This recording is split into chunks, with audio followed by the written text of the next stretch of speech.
One more time, we're feeling, Alex reminded us, it was indeed Palou-over. It's the 2023 IndyCar season review on Motorsport 101.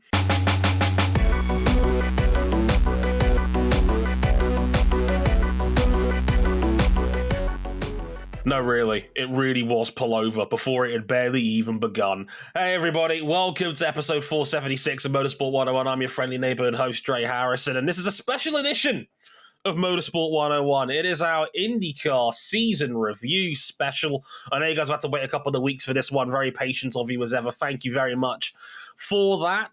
But we now have an absolutely loaded IndyCar season review to get through. A very intriguing season, despite looking at the big blue, sometimes occasionally painted green elephant in the room that was a certain dominant champion, which we'll get to, of course, towards the end of the show. But glad you could join us for this one. We haven't got a special panel as well, because sadly, we've had to deem one Mr. Cameron Buckley a COVID-related scratch. We do wish him the very best. I know he's soldiering on as ever, and I know he'll be listening to this, so get well soon, Cam. We love you. But we've called in the super sub. You know him. You love him, and he very jokingly called himself Motorsport 101's Trevor Simeon before we started recording. His words, not mine. It's Ryan Erik King, everybody. Hello, King. How's it going? Hello. I'm glad that I am here. I think more appropriately, I am the show's Zach Wilson, because I'm here until Aaron Rodgers is back up and running. First of all, I think that's the nicest thing you've ever said about Cam publicly. Which I'm pretty sure Cam would not want to be called Aaron Rodgers. Well, to be fair, maybe for quarterback ability, but maybe not for the other stuff. Yeah, now I think about it. Cam's going to kill you after this episode goes out, so congrats on that one. I was going to say as well, because we talk football on this show, and of course we come off Monday Night Football, that was a bit of a nail-biter against the Chiefs, wasn't it? I actually had a cheeky £10 bet on the Jets plus 9.5, and I actually hit that, so I was actually quite happy with myself on that one. Oh man, I don't want to sound like the stereotypical sports fan, but oh man, the referees, man. Kansas City Chiefs.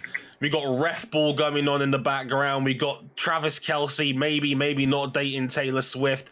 They're becoming the heels of pro sports. I love it. I think it's fascinating. All I'm going to say is, between last week and this week, the viewership for Kansas City Chiefs games, for Kansas City Chiefs games have gone down by 4 million. So that's all I'm going to say.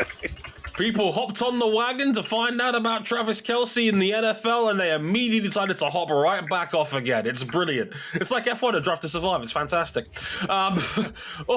Also joining us on this week's show, see, topical joke there, is Mr. RJ O'Connell. Hello, sir.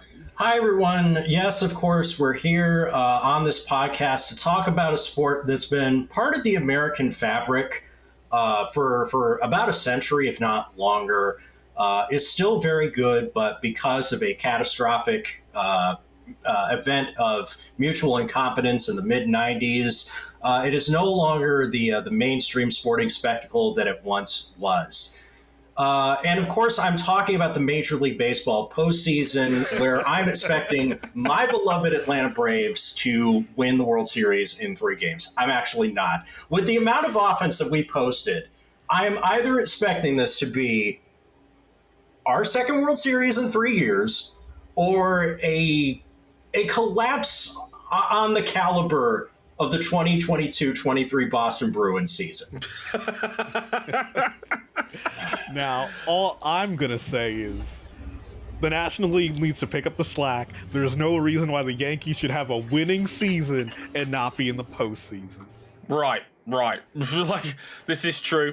Also, I can't relate to that with my beloved 100-win Dodgers. There's a good chance that the NL Championship game is going to be between my Dodgers and his Braves. So that's going to be very interesting, because we've got 4 100 RBI men on our own roster as well. So it's going to be a very, very fun baseball playoff season. Me and RJ are going to be strangling each other by the end of October. It's going to be everybody in the American League is just like, chill. Yeah, we're just vibing while the Braves and the Dodgers inevitably beat the shit out of each other. Or either one of us inevitably gets skunked by the Phillies again. Yeah.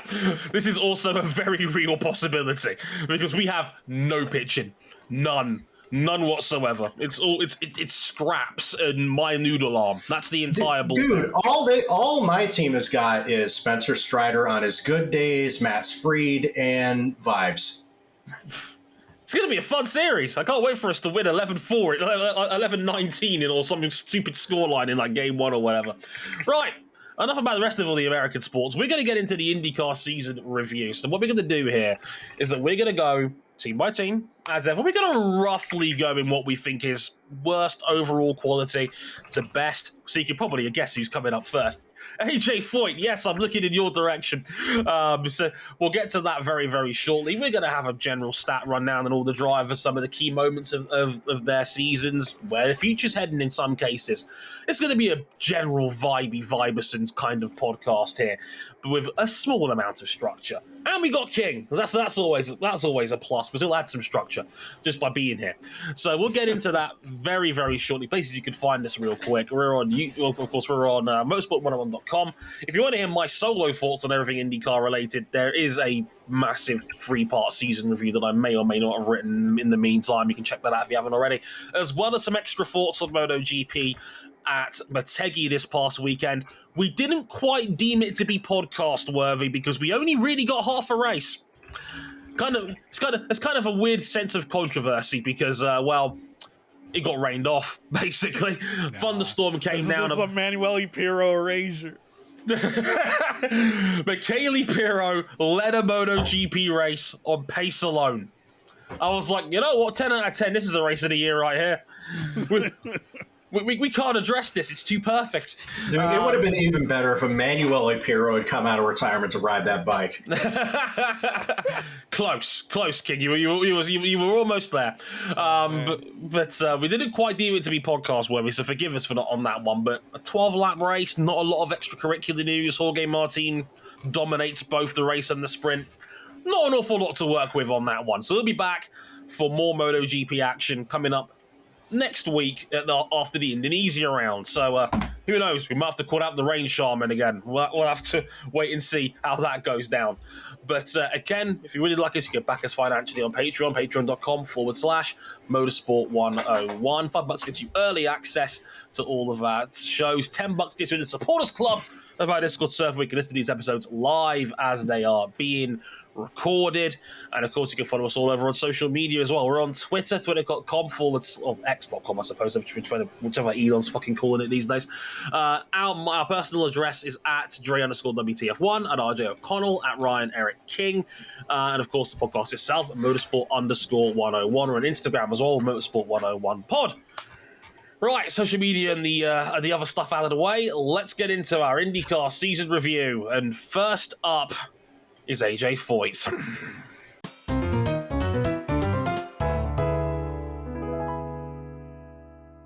Oh boy, this everybody's new fun favorite team, right, guys? Right? No? It's Santino Ferrucci and Benjamin Peterson. Not a lot of hope outside of the 500, the other super speedway race at Texas, and also randomly. You remember when both cars qualified in the top 12 at Road America and Benjamin Peterson qualified 10th? I completely forgot that happened. Yeah, you may have forgotten about it because the results didn't pan out like this, but these were the only times that AJ Foyt Racing looked good at all any season. Like, Ferrucci almost stole that 500 win out from under our nose, but he was by far the better driver this season, so naturally he's the one that is at risk of being cut after 1 year. Benjamin Peterson has a long-term deal. I don't even know this dude sometimes because he'll turn out performances like qualifying at Indy, who's generally good at Texas, but then he'll aggravate a multi-car crash at St. Petersburg and get parked from Iowa for running too slow. How many laps was he down again? Was it like 50-something? Way too many, and not running at competitive speed. I believe that's the first time that it happened since Alesi and De Silvestro in the 2012 Indianapolis 500 with historically bad engines. But King, I'm sure we all know that if there's any intrigue about AJ Foyt Racing, it's what's coming out of the pipeline next year. What is coming up next year? Because a brand new alliance. Oh. No. Penske have been charitable and said, hey, do you guys need some help? I don't know what they're going to do with that. Like what, we going to share our dampener settings with you or something? You know, just maybe that'll help. I mean, the dampers go a long way, I suppose, but I don't know if they're going to turn Benjamin Peterson into the second coming of AJ Foyt overnight. No. And it really just depends on what they do with that second car. I cannot believe I'm out here having to say that the best thing for you performance-wise is to keep Santino Ferrucci around for another season, man. This is what it's come to. But I just think, King, you are, in my opinion, even more of an open wheel historian than I am. Could you imagine going back 30 years into a time machine and saying, hey, once all this split's done, Roger Penske is going to share resources with AJ Foyt? I would be... Number one, my first thought would be, man, things are bad at Foyt, which... yeah, things are pretty bad. Two, it feels like this is a constant thing with AJ Foyt. Like, this team has been this way for the better part of a decade now. Like, it is actually, it's gotten worse over the last decade. Dude, I can remember when Takuma Sato was challenging for back-to-back wins in 2013. I remember when they did that big expansion in 2017. We were like, God, remember when we were so hyped for the Carlos Munoz and Connor Daly experience? And then they were both gone. And nobody has worked out long-term since. Sebastian Bourdais' final years got wasted at this team, man. Tony Kanaan was, he tried. He couldn't get much out of it either. They've had quality drivers. They've had promising younger drivers. They've had somewhere in the middle, and none of it works out. And look, I begrudgingly, I have to agree with RJ on this one. Santino Ferrucci is far from the worst driver in the field this year, which is about as kind as I'll be about him. There were guys with slabs of results that were a lot worse than Ferrucci's. He's not bottom of the barrel. He's the best they've got right now, and they probably need to find a way to keep him, because I'm not sure who you're going to get who's better, especially around ovals, because give the ramen head his due. He was fantastic at the 500. He was like, there's no getting around it. He was he was brilliant. He was genuinely on the podium. He got a very fortunate call in the pit lane. I think Townsend Bell must have slipped race control a few Benjamins to help on that one. But there's no getting around it. The promise of what Ferrucci could be is still there. It's just he's probably not in the right environment for it, and it seems to me that the funding isn't as secure as what I thought it was going to be, because it looks like Peterson's staying for next year and Ferrucci might not be, which is funny how these things turn out. There's not an awful lot of positive stuff to take away from this team as ever. Like, Benjamin Peterson had a couple of flashes, but overall was pretty horrible. Average finish of 23.5.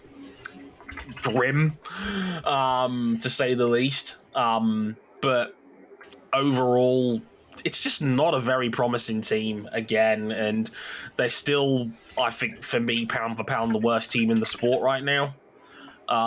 Everybody else has at least got something I would hang my hat on, and Foyt just isn't it at the moment, unfortunately. And yeah, maybe Peterson puts something together next year where he takes a step forward, but is anybody else here holding out any sort of hope here? Because I'm not.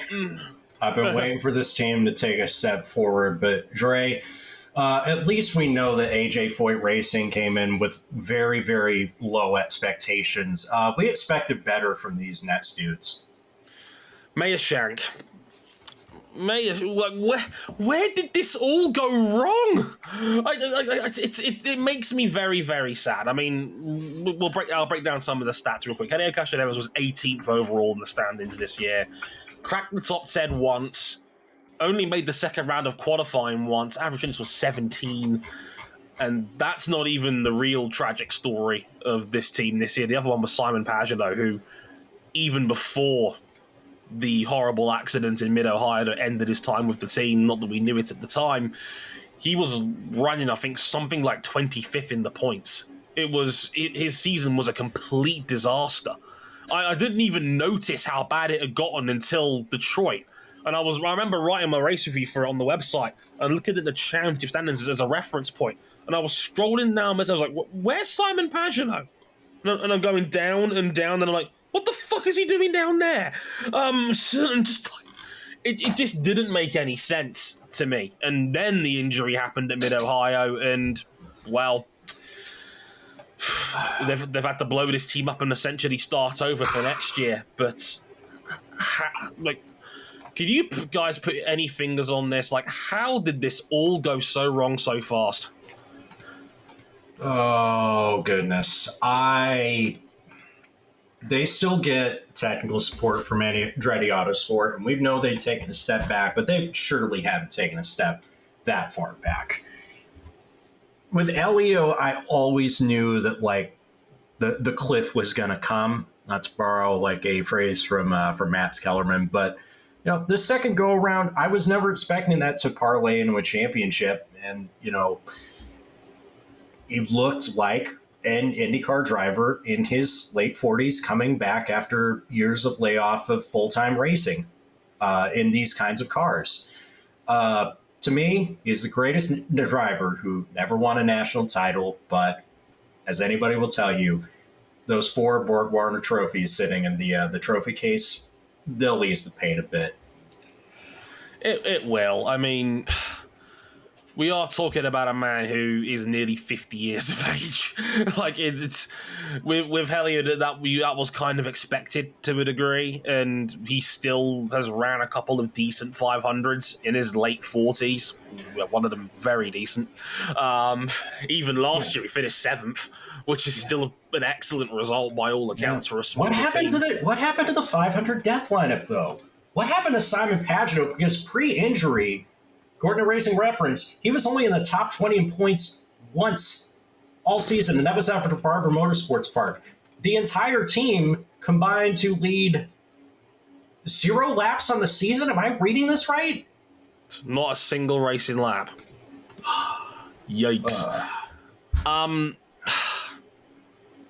It's very sad with Simon, and I know Simon has not been as good as he was post Universal Aero Kit. That's pretty clear. He's not been, you know, that guy where he could win anything. It's strange because, like, people say, like, he's not that same driver, but remember he did the month of May double in 2019. That was Universal Aero Kit era. So people like to pin it on the fact that, he's not as good with the aero screen on. I'm like, I'm not sure how that would make you slower. I mean, they pin it on Alexander Rossi like that, but it's a thing that everybody has to adjust to. I know Simon prefers high downforce cars, and I've said it before, and I'll say it again. Like, if Simon Pagenaud is healthy to come back to race at any time in the near future, he still has value to an IndyCar team up and down that paddock. And we just don't know how that's going to be in the future because, like Simon did open up in a bit more detail towards the end of this season about that, and he said himself in his own words he's still struggling or lingering with post-concussion syndrome symptoms. I wonder, this is me spitballing, I wonder how much of it is similar to Kyle Busch, because that same weekend was when, Kurt, I should say, my apologies. Yeah. Kurt Busch, Kyle is still kicking. Car's still kicking, bless him, hanging in dear life in the chase for the cup. But no, with Kurt, he opened up with the Athletic himself, saying it was the balance that never got him cleared. He could never regain his balance in a race car. and that's why he was never medically cleared to return to competition. That's what did it. He still hasn't got his balance back after the concussion that he suffered in Kansas last year. So I wonder if it's something to do with that. But again, that's purely me spitballing. Like, I do not know exactly what Simon's condition is like, but it's just sad, generally speaking. It's not the way that anybody would want Simon's time at Meyer Shank to finish up. He was a very important member of that team. He was an anchor piece for that team, and to guide him in a new direction after they moved on from Jack Harvey and expanded. More on him later. But King, I'll ask you for this one real quick. What do you think happens now? Because they've rebuilt. They're going to have Felix Rosenqvist and Tom Blomqvist next year. It's Team Twig, baby. Team Twig. Team Twig. I mean, how do you feel about that as a lineup for next season?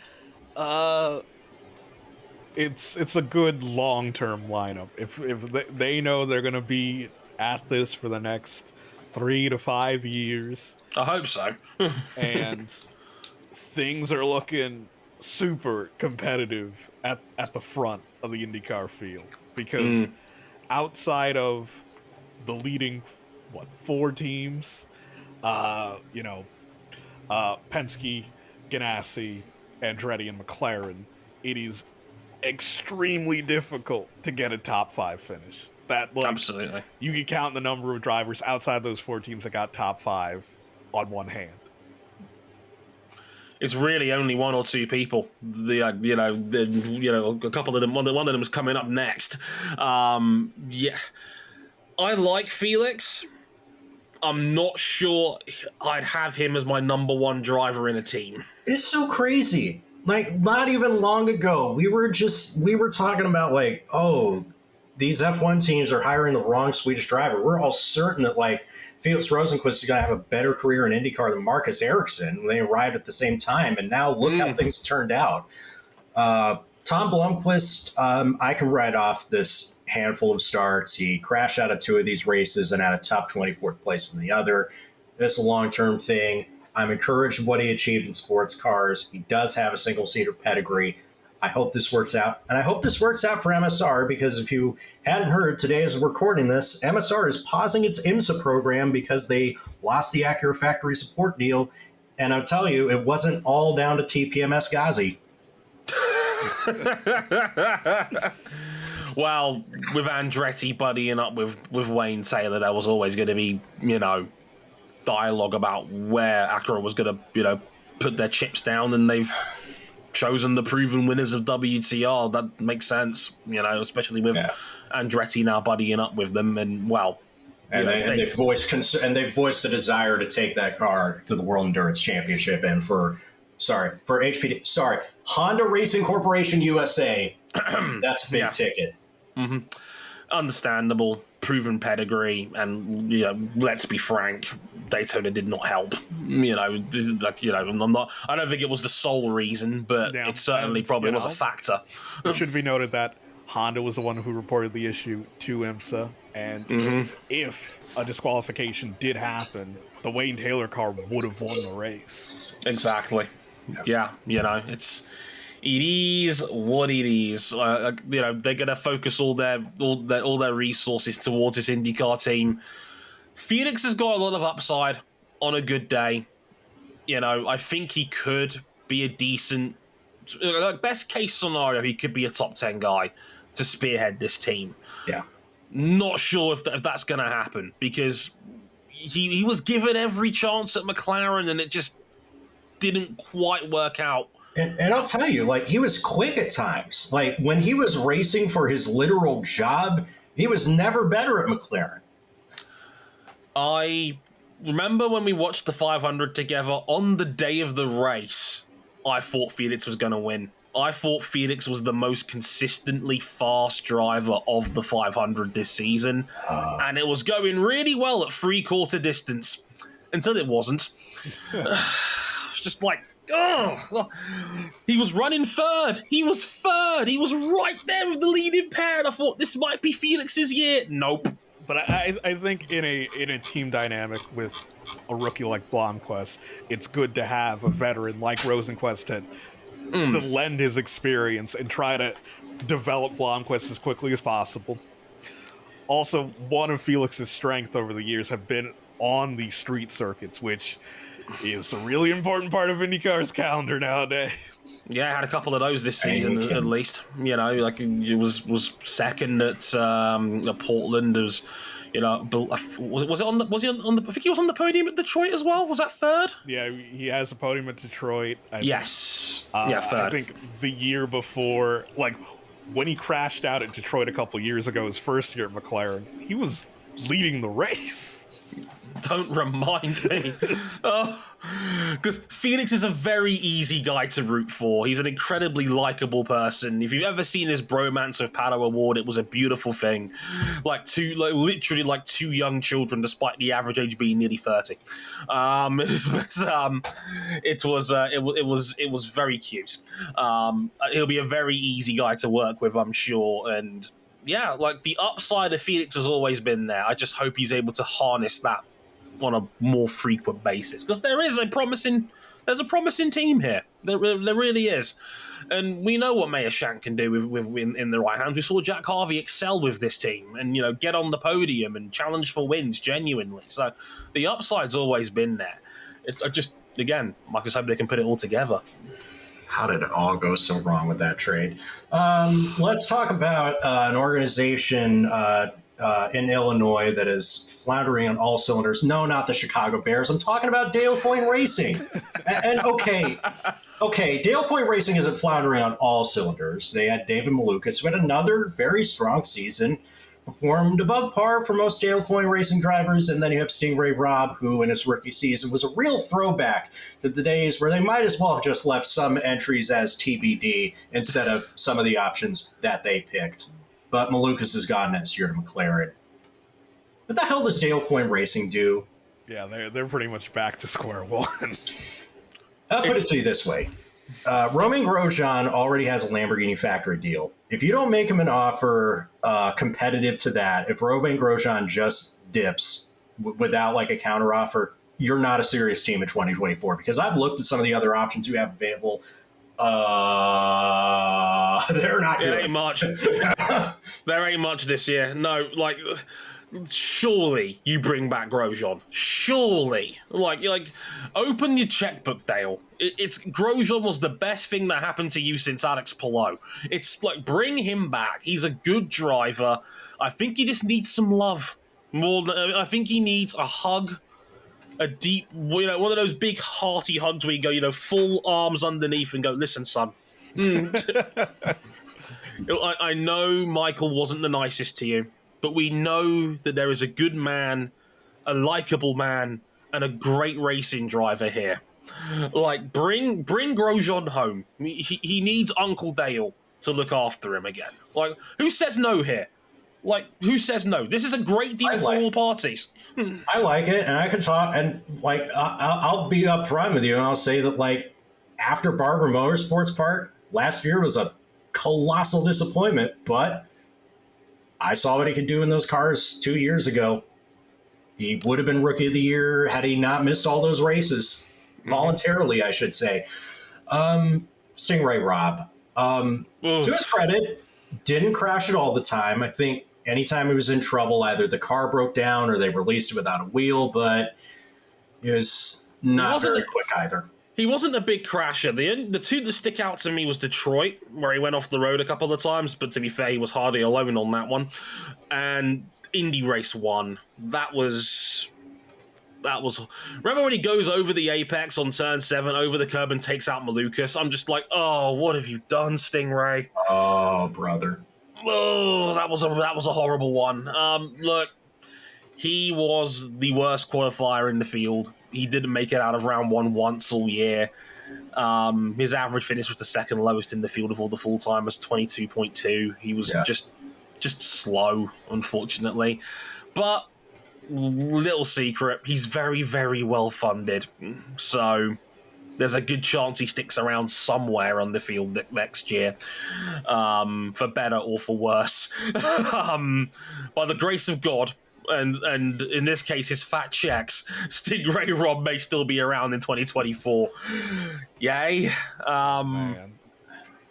And I'm just wondering when some publications are going to realize that no, Stingray is not his nickname. That's his name. That's his official name. No, because you can still find there are still publications that still have him down as Ray Robb.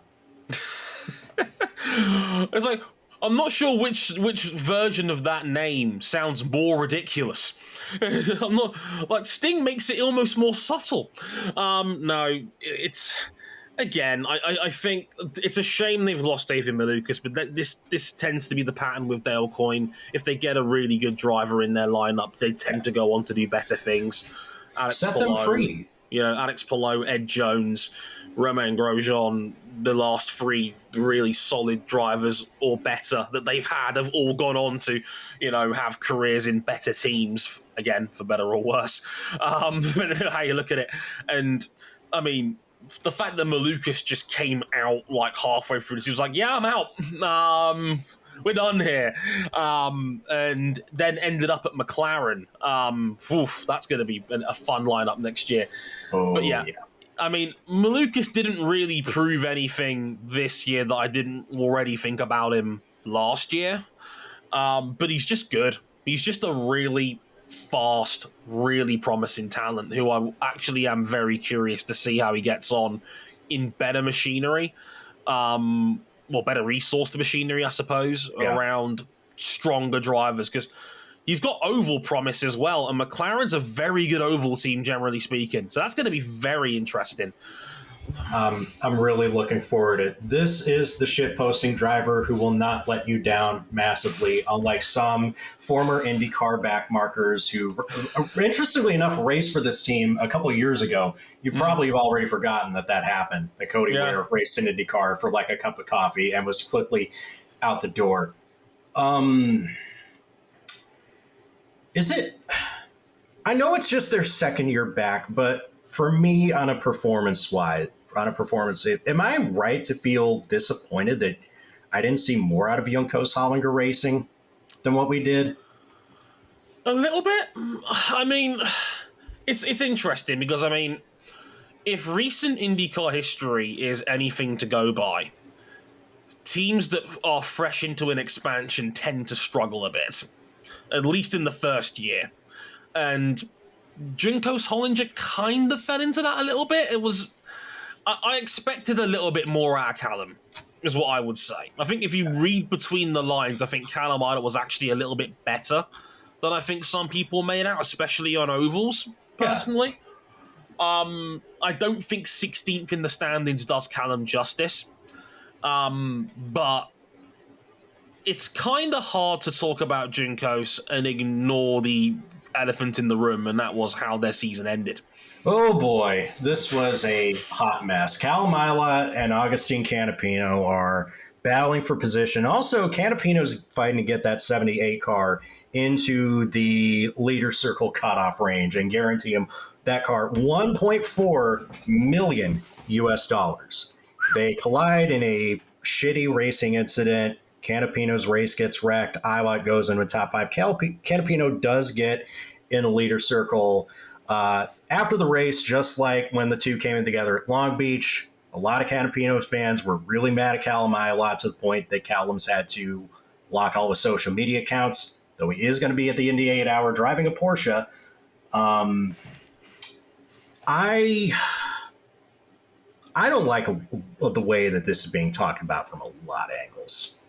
I really don't. It's ugly. It's the worst of what F1 race weekends have become in this modern social media age. Yeah, and I actually spoke to a couple of motorsport fans who follow me from Argentina. I went, I wanted to try and get some nuance behind some of these comments and dialogues. It is unfortunately kind of what you might suspect. A lot of it is general Argentine bitterness towards anyone English. You can probably understand and guess why. I get that a lot of people want to be Leopoldo Galtieri, who was leading the Falklands War. I'm just saying too many people in response want to be Margaret Thatcher. They're painting a lot. They're painting a lot of people, including Canapino, and Ricardo Juncos has handled this very poorly by all standards. He needs better PR people around him, but the comments that a lot of people made remind me a lot of the comments that Helmut Marko made about Sergio Perez, saying that he's just like this because he's South American, and I mean that's bullshit. No, that's nonsense, and we shouldn't be leaning into that stereotype. So I think we do need to make a distinction that obviously we should be asking for better standards from team personnel and drivers, but once you cross that line into what fans are doing, we can try to encourage people on social media to be better, but there's really there's a limit to what we can do. Indeed, that's just the unfortunate nature of fan culture in what I've often called the footballization of motorsport discourse. It's and when you throw in national pride into that, when the two teammates are Argentinian and English, in a war that thousands of people died in. Exactly. There's going that happened after both well before both drivers were even born anyway. That's going to stop people, unfortunately. That, in Argentina, the Falklands War is one of those moments in their country's history where everyone knows someone that was involved or died in the conflict. Dude, it's crazy. That country doesn't get down this bad for Jose Maria Lopez. Yeah. And he might be out of a job next year at Toyota, or at least out of the really good job that he had. But no, I don't like the way this is being talked about from a lot of angles. I'm surprised. Yes, bullying is wrong, but you can do better than to just sound like the kind of jingoistic assholes that we try to condemn in this sport. Yeah, it's a messy one, and look, I think the only completely innocent party in this is Callum, unfortunately, and Canapino did not help by liking tweets implying that it was Callum's fault when it was clearly his. He locked up under braking, he lost control of his car going into turn one, and he hit Callum Ilot's car, who left him plenty of room on the inside of the racetrack. It was a racing incident that unfortunately you'd probably pin more of the blame on Canapino. Canapino has not helped the situation by liking tweets. Ricardo Juncos poured gasoline on the fire when he went back to Argentina and then made a bunch of kind of unnecessary comments about the fact that he kind of implied that he may have fed half the garage a team order, which is explicitly not allowed in IndyCar. He had to walk that back a couple of weeks later, as well. I mean, it's not allowed, but over $1 million are on the line here. Yeah, I mean, not explicitly allowed. Yeah, it's in the rule book. You can't do it, but let's be honest. If there was $1.4 million at stake, you'll take your chances. I could understand how Juncos handled the situation, but I also disagree with how he handled the situation because it ended up just spinning more vitriol towards Canamilo, who received death threats. And that's the reason why he locked his account in the first place, because there were Argentinian people that were threatening to kill him when he was at no fault whatsoever for what had happened. And that is horrible, and ultimately as a team you've got to take some degree of accountability for that, especially when you're writing very wishy-washy statements on Twitter saying, hey guys, let's not get too angry about this. No, you need to be telling your fans in Argentina, tweet in Portuguese, tell them to calm the fuck down. Spanish, sorry, wrong country. My yeah, you've already done that mistake that IndyCar did to celebrate Hispanic Heritage Month on social media. My one was by accident. I promise. They should know better. No, forgive me on that one, but you get the gist. You're a diverse team. You're a multicultural team. You should kind of see where the fire's coming from. It ain't coming from the English side. I'll tell you that much. It's unfortunate. A team with promise. They just signed a new strategic alliance with Era McLaren just today. It's not going to be technical resources that we know of, but it also makes me think this is not the work of a boss who clearly hates one of his drivers, that they're going to give him resources and access to a better team. Yeah. it's unfortunate, all of it, because it's kind of tainted what was actually a good season for Juncos. I mean, look, you've expanded to 2 cars. You got both cars in the leader's circle. That's the bare minimum. That's mission accomplished. I guess I expected more when you consider like the amount of resources that Brad Hollinger has dumped into the team, and it wasn't all terrible. Like Agustin Canapino performed about on par for a driver in his mid-30s who is going straight out Turismo Carretera and into single-seaters for the first time. Scott McLaughlin was, exceptional in that regard, and Callum Ilott did get his first top 5s on the board. I guess I just expected more. Yeah. Given the resources involved, given their lead driver is very good, and like this is what I'm getting to as well, because Callum Ilott will be a big free agent name on the board next season. Yeah. No doubt. He's not going to believe because he works with a boss from hell. He's going to believe because of a highly talented prospect has been rumored for a move up for the last long while now. 2 years, easy. Like, there's been, the big teams have all been keeping tabs on Callum Ilott. And he's in a contract year next year. There's a reason why people are bummed that he didn't get to F1. Yeah, he's a talented dude. And if he has another good season, there'll be people lining up trying to bang his door down to sign him for next year. Unless that McLaren soft launch leads to something more. I think you can see where I'm going with that, can't you? It's like soft launching a new girlfriend on Instagram. It's like, we're just going to test things out for a bit. Is that what the kids are calling it nowadays? Yes. I've read newsletters. I know how to get down. Yes, it's a soft launch. We'll see what this strategic partnership ultimately entails, because the rumors were going around for a while before this was announced that McLaren was looking for some kind of partner to maybe facilitate a 4th car. So could be something more in that in a year or so's time. They're saying right now it's only for staff, really, more than anything else. All I'm going to say is staff means access. That means they're going to have people with eyes on information about what these drivers are doing at Juncos Hollinger. Yeah. It's going to be very interesting to see how that was... how that goes down over the course of the next year and change. Next up on the list, Ed Carpenter. What the hell do we even talk about here? This is a ghost town, not a racing team. I can remember when Josef Newgarden won his first race and won several races with Ed Carpenter Racing under various guises and different owners. And now it's just... I worry that Rinus Veekay is going to get lost in the shuffle, depending on how long he stays there. Because, he's tough because he's clearly the best thing that Ed Carpenter Racing has, and they're not keen to get rid of him without a fight. But also, he's starting to stagnate, and that worries me. 14th overall in the championship this year. Only made the top 10 twice. Still qualified brilliantly at the 500, but kind of ruined it for himself when he speared Alex Palou in the pit lane. Still got back into the top 10, mind you. But his average finish on the year was exactly 14. It's one of these things where it's like, we know Rinus Veekay is better than this. And we've seen him be better than this.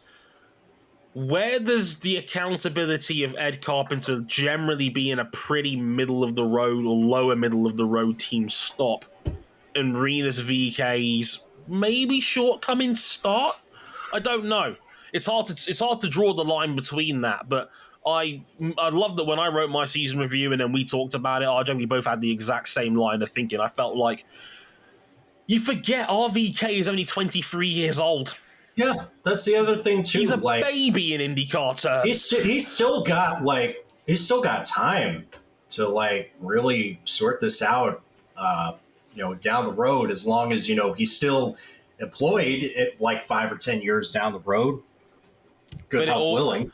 But it already feels like he's been overshadowed by the conveyor belt of talent that's gone in front of him since then. Christian Lundgaard, which we'll get to after the break, is probably the number one name on the board now for guys who are going to probably be getting some big money offers next year. Kanemailot, people are still. He's going to be a name that's going to be tapped up next year, no question. David Malukas has Already jumped him tapped in. up, yeah. David Malukas already gone to a bigger name team. Yeah, Rinus Veekay got straight in at the highest floor with Chip Ganassi racing. Hell, even Kiffin Simpson's going to get big boy training wheels to start next year, and then there's Rinus still here in Ed Carpenter, and I've looked through the list. Rinus Veekay is comfortably the second best driver this team has ever had, behind Joseph.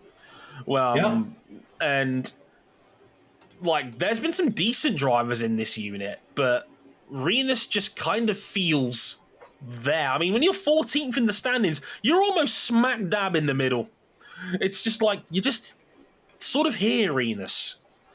You qualified brilliantly. You almost had the greatest 500 qualifying run ever. Couldn't capitalize on it again. Just not, the results are just not there. And again, I don't know where that stops with him and where the team starts, because if you look at the other half of the garage, oh boy. Connor Daly was cut from the team when it seemed like he'd have a place there for life. Ryan Hunter-Reay comes in. The results aren't necessarily there. He did do enough to get that car into the leaders circle. And also, Ryan Hunter-Reay led all of Ed Carpenter Racing's laps. 8 of them. Yeah. He got a clutch top 10 to make sure they got in the leaders circle right at the end at Laguna Seca. It's amazing how these things turn out. That was like the last of Ryan Hunter-Reay's powers. No, I have to go back on this, because the 8 laps that he led were in Dreyer and Reinbold racing equipment. Ed Carpenter did not lead a single lap across all 3 of its cars this season. Oh, so it was at the 5. I remember it was at the 500 because he was off sequence towards the end. Oh, Lord of mercy. Oh, brother. Well, I guess the feeling is just like Ryan Hunter-Reay was bringing good vibes to the team. If he did feel like a driver that had been out of after a long layoff and a decline before then. Yeah, he was fine, but I don't think he's going to answer any of the questions that Ed Carpenter needs. The 2 ones that stick out to me are, if you need a veteran presence, then who? And the second question I've got to ask is it time for Ed to defer control of his team to someone else? Because Ed's in charge. Ed feels like he's got to have a third car for himself at all these ovals, even though he's now in his mid-40s. Is it time to hand the keys over to someone else? That's a question. I think that would involve just selling a share of the team, and I'm not sure how much of that's going to entail. If I was proposed with an offer to sell up to the guys at BitNile, I would be like, ooh, I'm not so sure about that. Do you want to sell to a crypto bro, knowing how volatile dealing in that market can be? Let me ask some Crawley Town supporters, and I'll get back to you. Jason in the chat asks also who's taking the second seat, because I heard a rumor that Hunter-Reay doesn't want it. That's what I've heard as well. Apparently, it's looking like it's going to be a 2-way fight between Oliver Askew potentially coming back and Christian Rasmussen, who won the Indy Next title this year. Oh, man. Look, Rasmussen is good. I don't think he's what Rinus Veekay was last year. Yeah. Is that fair? Yeah, it really does feel like that, where Rasmussen has some money. I hope he ends up with a seat next year, but it feels like he's going to be the replacement level guy you plug in when you didn't get the person you wanted. Yeah, and look, Oliver Askew was okay in IndyCar when he was there. We know he got a raw deal. He did get a bit of a raw deal. I mean, he walked into a team that immediately had Pato O'Ward in it. Not exactly what you call ideal circumstances, because we all know Pato is elite in this series, but Askew didn't blow anybody away when he was in IndyCar the first time round. Are we sure bringing him back after 2 years out is going to help that situation? It's tough because the thing is, if Ryan Hunter-Reay is turning you down for one last ride, buddy, I don't know who else is available. Again, this would be like a perfect situation for Simon Pagenaud to jump into. if Simon Pagenaud was healthy enough to race. Which we just don't know.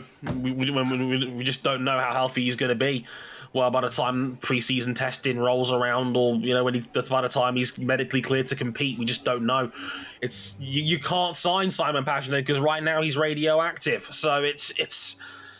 I don't envy Ed. He's not in an ideal scenario here because there's no headline option to bring into this team that is likely going to bail you out straight away. Like, I agree with King, and I agree with Zoe, who's also in our chat. Rasmussen's probably your best option here. Yeah. And that's fine. I think he's fast. I'm just not sure how fast he is because, well, if you're watching Indy Next lot this season, I'll let you in a little secret. It was a mess this year.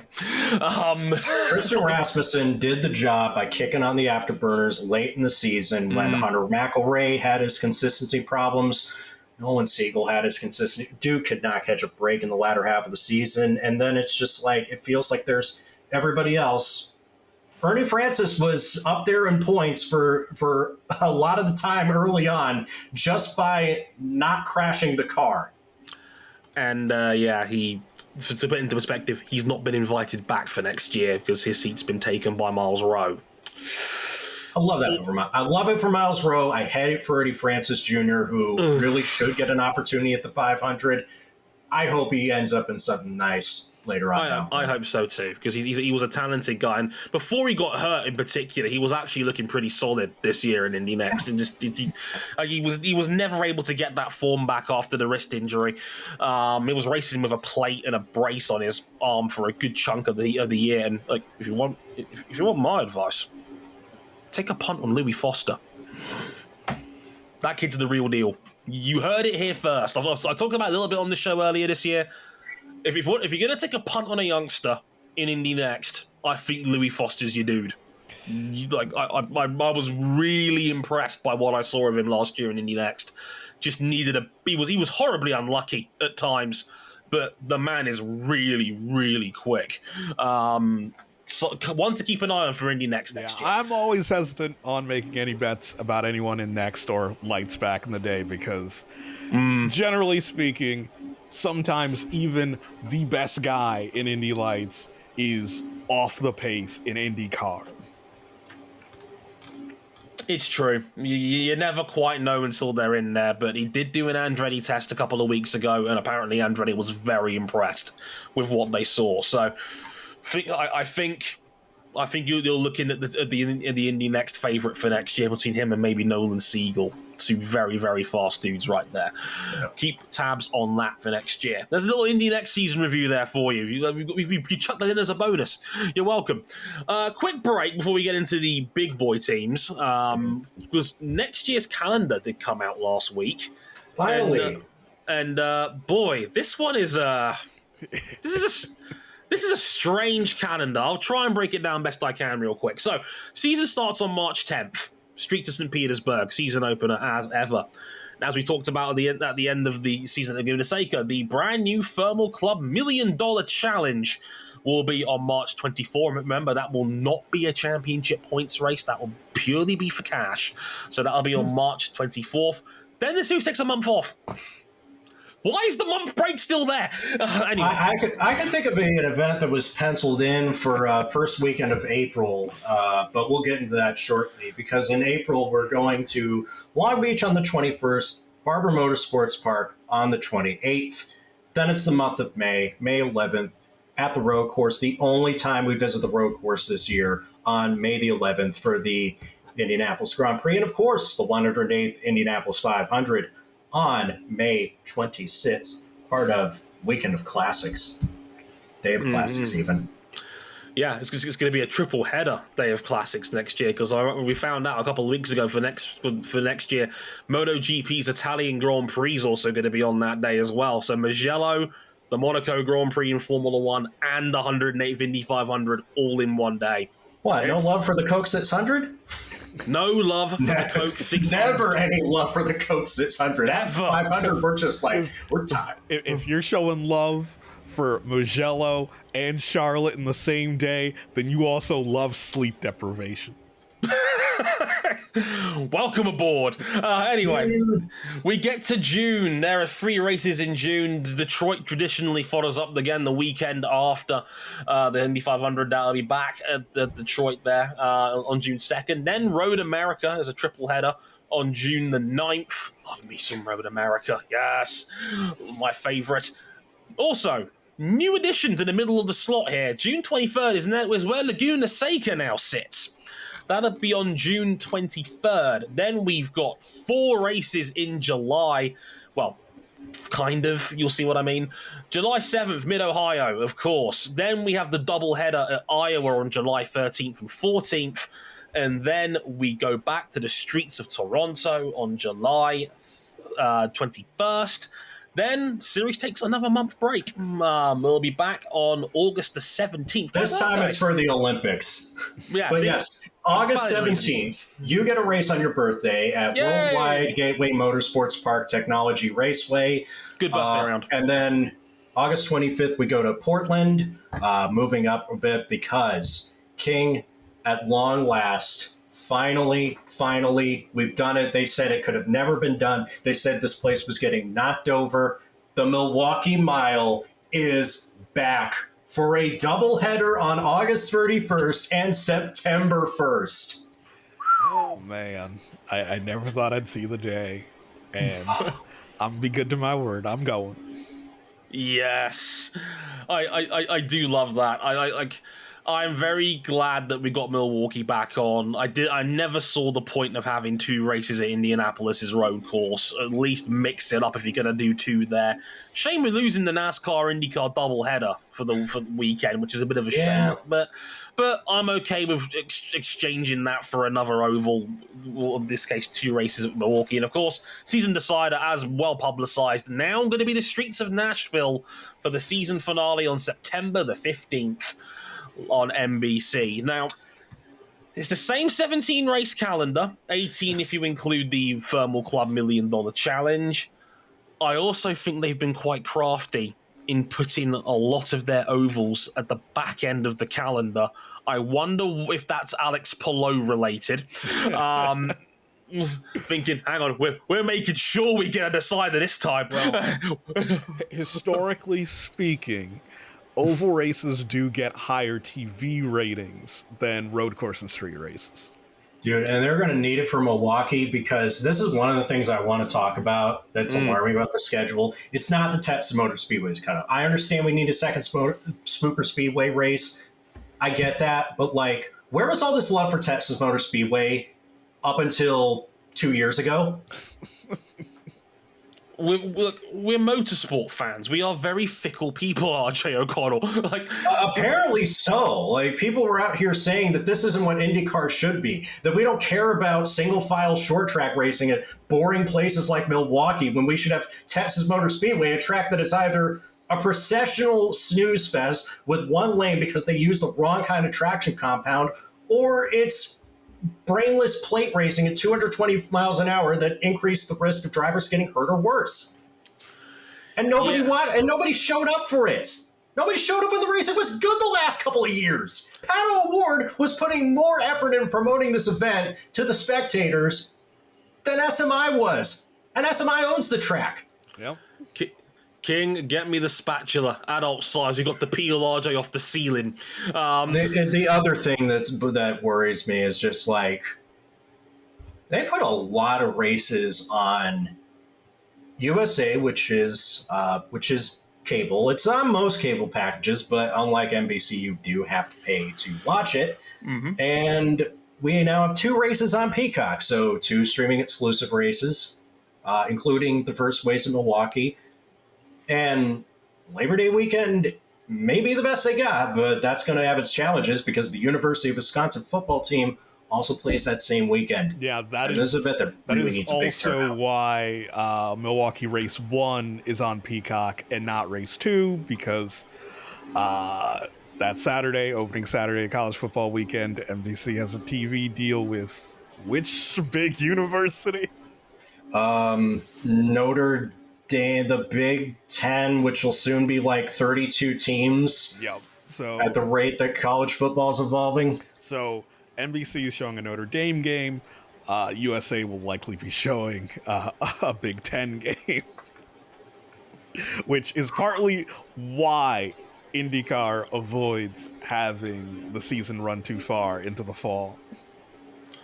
Yeah, they tease it by going head-to-head with football season, which is, again, still weird to me, but they can help avoid it by using some of that 1 month gap they insist in having at the end of March. Like, it's a very specific issue. It's not an issue that people won't watch. It's an issue that the broadcasters rather show something else that more people will watch. Yeah, that's the tough thing. Then they're not popular enough to own that slot. Yeah, and that was also the issue behind the Texas state, because Texas is losing their fall slot on the NASCAR schedule during the playoffs. And and they were open to having IndyCar run during that fall period in late September. Issue being, then that would be the season finale, which can't be a thing due to their contract with Nashville.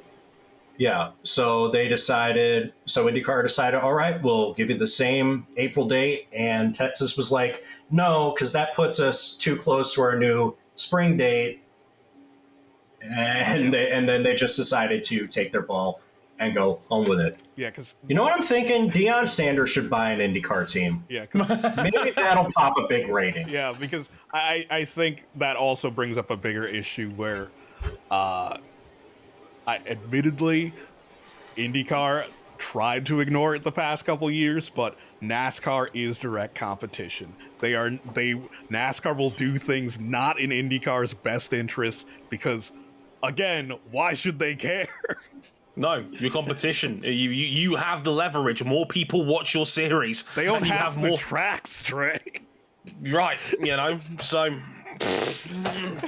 Yeah, it's the one thing that IndyCar always seems to ignore when they're punching up or punching down at Formula One. It's like, yeah, look, take that F1 without realizing, what about NASCAR?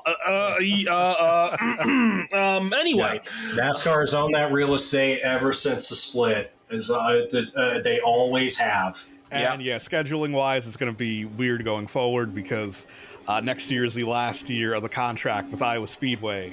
And Iowa is also getting a Cup Series date in the near future. So it is next year, yeah. That was confirmed a couple of days ago. So, yeah, that's going to be interesting. If you put your Iowa, I swear to God. Anyway, who will peel Joseph Newgarden's corn for him in Iowa if NASCAR ends up taking that track too? Oh, man. I think it's more of an issue of Iowa's one of the places that people don't go to. People around Iowa go to the track, and are they going to be willing to go to both a NASCAR and an IndyCar race? Yeah, I think they'll like it better. I think both options would be better than watching Iowa football. That is true. that is very true. When your in-state football rivalry is literally called El Asico, that says everything. I did not know that. That's brilliant. That was a coin turned by our one-time guest, our other friend Ryan. How did I forget? Right, let's get into part two of our team-by-team breakdown. The next on the list is, oh God, what a hot mess this is. Rahal Letterman Lanigan Racing.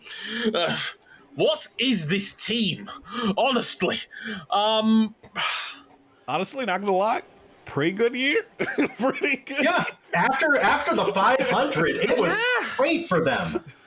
Yeah, this is a very weird year. Okay, so their oval form was dreadful. They got to the 500. We all saw it.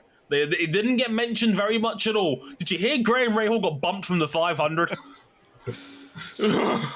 Oh, Lord. Only a catastrophic injury to a close family friend got him back into that race. Yes, and let's not forget, even with Catherine Legg making it comfortably through in the end, it was still the fact that every Rahal Letterman Lanigan starting car's position started with a 3, which it was not a good sign as to where they were going. Harvey with a miracle final run to knock out his own teammate in Graham Rahal in what was overall just a pretty miserable 500. But I wouldn't even necessarily say it was after the 500. I would say it was after Detroit, when Rahal fired his own crew chief and got rid of some key staff. Back half of the year, a lot stronger, is what I would say.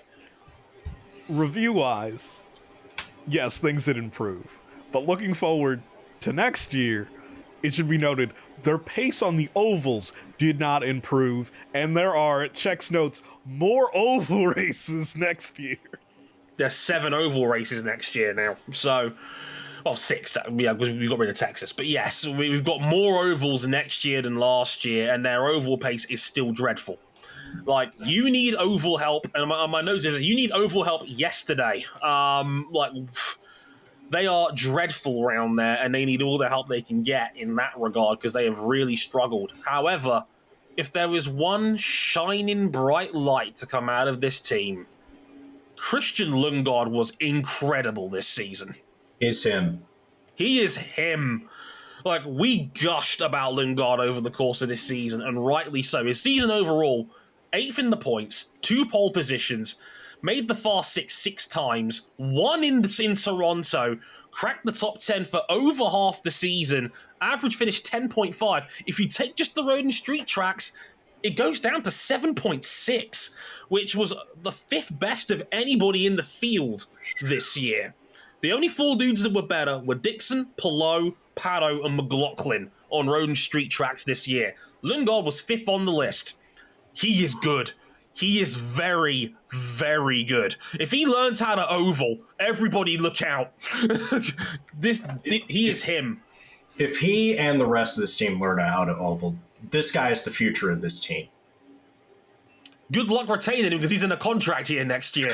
Yeah, that's the thing. Like, Rahal Letterman Lanigan Racing has got to make that dude a competitive offer to even think of having him stick around, because there's a lot of other teams that are salivating. Remember, his Formula 2 success or lack thereof was not down to a lack of talent. I can tell you that much. It is simply a matter of Mechachrome quality control. What can I say? Yeah. We know what we saw the times we watched Formula 2. And another positive sign, Graham Rahal has quietly, for the first time since the mid-2010s, beaten the Nepo baby allegations. It took him a while, but to be fair to Graham, back half of the year he was a lot stronger. Got a couple of pole positions, was very unlucky not to win the Gallagher Grand Prix. He led the large chunk of that race, was only beaten by an inspired Scott Dixon. And even then it was only by maybe 2 car lengths by the time it was all said and done. Rahal, like, it was actually quite refreshing to see Rahal dejected, but for the right reasons this time, because he was narrowly beaten by arguably the GOAT in one of his greatest drives in order to do it. But it was actually good to see Graham back in something resembling his best. Because look, I can't believe I'm going to say this out loud. Rahal sometimes gets a bad rap, I think, because of his attitude that people think he's a worse driver than he actually is. At worst, he is a solid pair of hands, and has been for a long time. At his best, he was a title contender. We forget that. That was not that long ago, where he was the best Honda driver in this series. Yeah, when Honda had a bad Universal Aero kit. Yeah, like Graham was him for a long time. The team is better when Graham is competitive, and he was a lot more competitive in the back end of the year. Something back to probably 2 years ago when it was still just a 2-car team. That's promising. You've got another year of Lundgaard. Make it count, because you got to do everything you can to retain him, because if he goes, there is not an oven-ready replacement that's going to take his seat. The third car is a mess because despite Harvey's inspired run, he didn't see out the season. They put Connor Daly in for a race and they put Yuri Vips in for 2. Vips did nothing to really stand out other than make the round of 12 at Laguna Seca before his race effectively ended. He did nothing really to stand out, but there's also very few people out there on their radar who'd be an improvement. Yeah. That's tough. It's a tough break. They've just got to do everything they can to convince him to stay, because honestly, I'm going to say this now, I think he could be in a Penske in the next 18 months. Kyle Kirkwood's off the table. The talk was that Kirkwood could be the power replacement at Penske. I know Penske likes to hire foreign drivers. I think him at a Penske. Who says no? Any better ideas? Oh, man.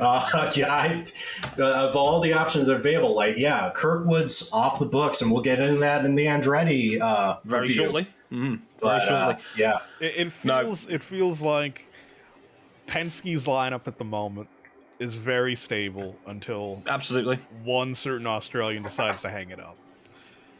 And I'm not sure how much more he's got left. We'll get to them later. But there is one question mark in that Penske lineup for me. But you can probably see where I'm going with that. But look, Christian Lundgaard is him. How many times on Twitter did I say this year, get that man a car? Yeah, I think for this segment, the more pertinent question is, was the expansion to 3 cars a mistake or not? I'm starting to think it might have been, because if you look at the third car, that's the one that's the real anchor. Graham was a bit below par overall this year, but not a massive outlier. Lundgaard was excellent. Jack Harvey. Oh. Again. We love Jack, but man alive, that was a horrible season. I'll say it again. How did Jack Harvey, moving on to Rahal Letterman Lanigan Racing and up from Meyer Shank, work out so terribly for everybody? I don't understand. It doesn't make sense. He was so good at Meyer Shank. He was so good there. I thought, that's a powerhouse lineup with Rahal and Lundgaard there. This should have been the 3-car ticket. And I'm sitting here going, how did it all go so wrong? I don't understand. We've seen Jack Harvey. We know he's better than what he was these 2 years at RLL. 100%. I'm adamant of it. I couldn't have been... It feels like his time in pink was a mirage. Because it's just like... How did this go so badly? I don't understand. But... Yeah, it's one of those deals. I don't get it either. This car in 2020 run ran part-time, and every time it showed up, it looked quick. I don't get it. I don't get it either. You know what else I don't get? Andretti Autosport, a.k.a. Andretti Global, a.k.a. the FIA's newest approved 11th entrant into the Formula One World Championship. We're not talking about the Formula One side of it. We're talking about the IndyCar side of Andretti Global. And... this is interesting. God, what a year. Where do we even start with Andretti? Like, this is another team where it's like, huh? Let's start with what we know. Devlin DeFrancesco over 2 seasons was not it. No. Kyle Kirkwood in his first year with this team, exactly as advertised. Oh, yeah. We told you. We all told you, especially King. King takes full credit for this one. Like, Kyle Kirkwood was as good as advertised. Let's not forget, 3rd race in a big boy team, he wins. And that was where it peaked for Andretti. But let's not forget, that day at Long Beach, they were 1, 2, and 4 that day. About as good as you get in IndyCar these days. You know, Kirkwood leading Grosjean home. Colton Herta, who generally goes well at Long Beach as well, was 4th. And you thought, Andretti's back. And that, like, it's like, if you ever watch Dragon Ball Z Abridged, it's the moment where Piccolo touches Gohan's shoulder after beating Cell and he goes, Gohan, you've peaked. And it's just like, Colton Herta won back-to-back poles at Road America Mid-Ohio. That should have been like 2 easy wins, and he comes away from the season. He's 10th in points, but only 1 podium to show on the entire season, which is less than Romain Grosjean, who we all generally agree, after Barber and that second runner-up finish, fell off a cliff. It's a very bizarre season. Like, Colton Herta is better than this. And again, like, I find it astonishing that Colton's now gone over a year since his last win in this series. He only had 1 podium the whole year. Like, it's a strange year for Colton because... I blame those AlphaTauri F1 talks. He has never been the same since they started hyping him up for that scene. Oh, yeah. I think he has lost a step a little bit in terms of consistency, which has not helped. I mean, let me put it to you this way. My colleague at the race, Jack Benyon, who does a great job covering IndyCar over there, has literally submitted a column today talking about who's going to be team leader next year between Herta and Kirkwood. Now, as much as Ericsson. Now, as much as I love... Like, as I'm a fan of Carl Kirkwood and I love Colton Herta, that probably shouldn't be happening for Herta when we all know that Cambridge is the big sponsor and Herta's in the headline number 26 car, and there's already a valid argument you can make for Kirkwood being the number 1 driver in this team already. Dude, they put Colton Herta's dad, who's not Michael Andretti, but Brian Herta, on a Kirkwood's pit box mid-season. Yeah, they swapped him. Yep. Which is a big sign because they put a lot of faith in Brian Herta. He's a very critical player in this outfit at Andretti, and they moved him off his own son's car. Brian Herta's big brain got him led Dan Weldon to his second Indy 500, and now it's got Rossi to his first. The guy's a good strategist. And admittedly, the team tried to spin it as, Colton's an adult now. He doesn't need to be, walk through this by his dad, despite, everything else. Let's not forget that strategist is what got Kirkwood his second win of the year at Nashville later on in the season. That was a strategy call that got him out in front of Scott McLaughlin, who we all know is very fast in Nashville. And Kirkwood came out in front and won that race. Like, you don't move Herta off him and put him on Kirkwood's car unless it's for a good reason. I think they have a lot more faith in Kirkwood going forward than Herta. I think maybe that's hedging. But maybe the question is, are either of them the team leader? Because if you hadn't heard, they got Marcus Ericsson, Indy 500 winner Marcus Ericsson.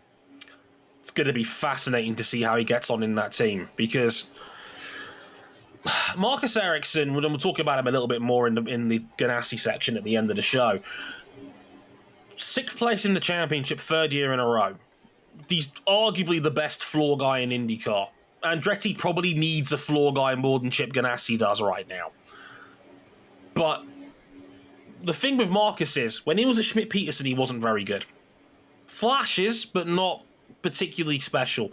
Goes to Chip's entity, is immediately a title contender. Andretti's kind of an in-between sort of platform for him now. Yeah. It's going to be very interesting to see where he fits into that Andretti vibe because they need a consistent floor guy. They need a guy that can win you a 500 potentially, and Ericsson has done. Very nearly got a second this year, literally in some cases. It's going to be very interesting to see where Ericsson fits if he raises Andretti's floor, because it feels to me like they need a floor guy. Herta is too erratic. His average finish was 11th this year. That's not good enough. Kirkwood will only get better. He did have a few crazy races of his own, some controversial stewarding calls here and there. He's still a little bit rough. Like, there was some incidents like in Road America and Toronto where it was like, that was clumsy. But we all know what Kirkwood's upside is. It's huge. Like, there is a lot to like about the other two drivers in their seats. Where Marcus is going to be very intriguing indeed. And then there's another question. Who's in car number 4? Is there going to be a car number 4? Are we just going to not talk about the dude who isn't going to be there next year? Well, Romain Grosjean's Grosjean. gone. Yeah. Romain Grosjean led 94 laps on road and street courses. Only 6 of those came after Barber. How did this all go so wrong? How did he arguably perform worse on a pound for pound basis that he did at Dale Coyne Racing, who still operates out of a little shed in Illinois? I had a theory. I've stuck to this theory all year.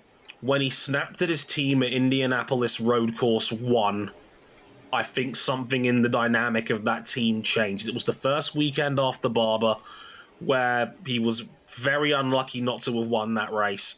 That should really have been, if it wasn't St. Pete, that was the first win at Barber, no question. I think he got knocked out in round 1 in qualifying. He was on camera snapping at his team, and I think something changed. I think the dynamic in that team changed because I distinctively remember hearing Michael Andretti saying he had a contract offer to extend Grosjean ready to go going into the month of May. It got pulled off the table. Sheesh. Something happened during the month of May that we don't know about, or I think that got pulled. That's my theory. Yeah. I could be wrong, but that's reading the tea leaves. That's the impression that I get. And out of all that, they've lost DHL, a longtime team sponsor, and that has ramifications as well because there's a very publicized Indy Nets driver who also had DHL sponsorship next year, and now she doesn't have a sponsor going into 2024 in what is expected to be a long-term project. And also, about car number 4, or 29 in this case, it's whoever writes the biggest check. Stingray, come on down. I mean, for Devlin, we will always have the start of the Gallagher Grand Prix, won't we? Yeah, there's always that start. And that Save the Freedom 100. Don't look too happy, King. I know you're shedding a tear back there in New York. No, I'm not. Okay, King, will it make you feel better if we jump over to Aaron McLaren? Sure. Yeah. Aaron McLaren. Now, this was meant to be the breakthrough year, wasn't it? This felt like it was going to be the breakthrough year. You've got a stable team now. You've got Palou-over. We all know he's a tremendous talent. He's only grown further into now arguably the most popular driver in IndyCar now.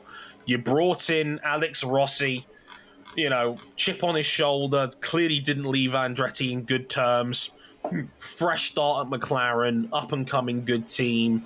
You kept Felix on for the vibes. And hey, look, if it doesn't work out, you've got Alex Palou coming in for 2024, right? You've got Plan B if this doesn't work itself out in the end. There's always a Plan B. And then Alex Palou just cracks Zach Brown over the back of the steel chair. Oh my God. And it just didn't really... Is it fair to say it just didn't really come together for McLaren this year? It kind of did, but it also kind of didn't at the same time. It was really weird. You drop the SP from the name. This is still Smith-Peterson through and through.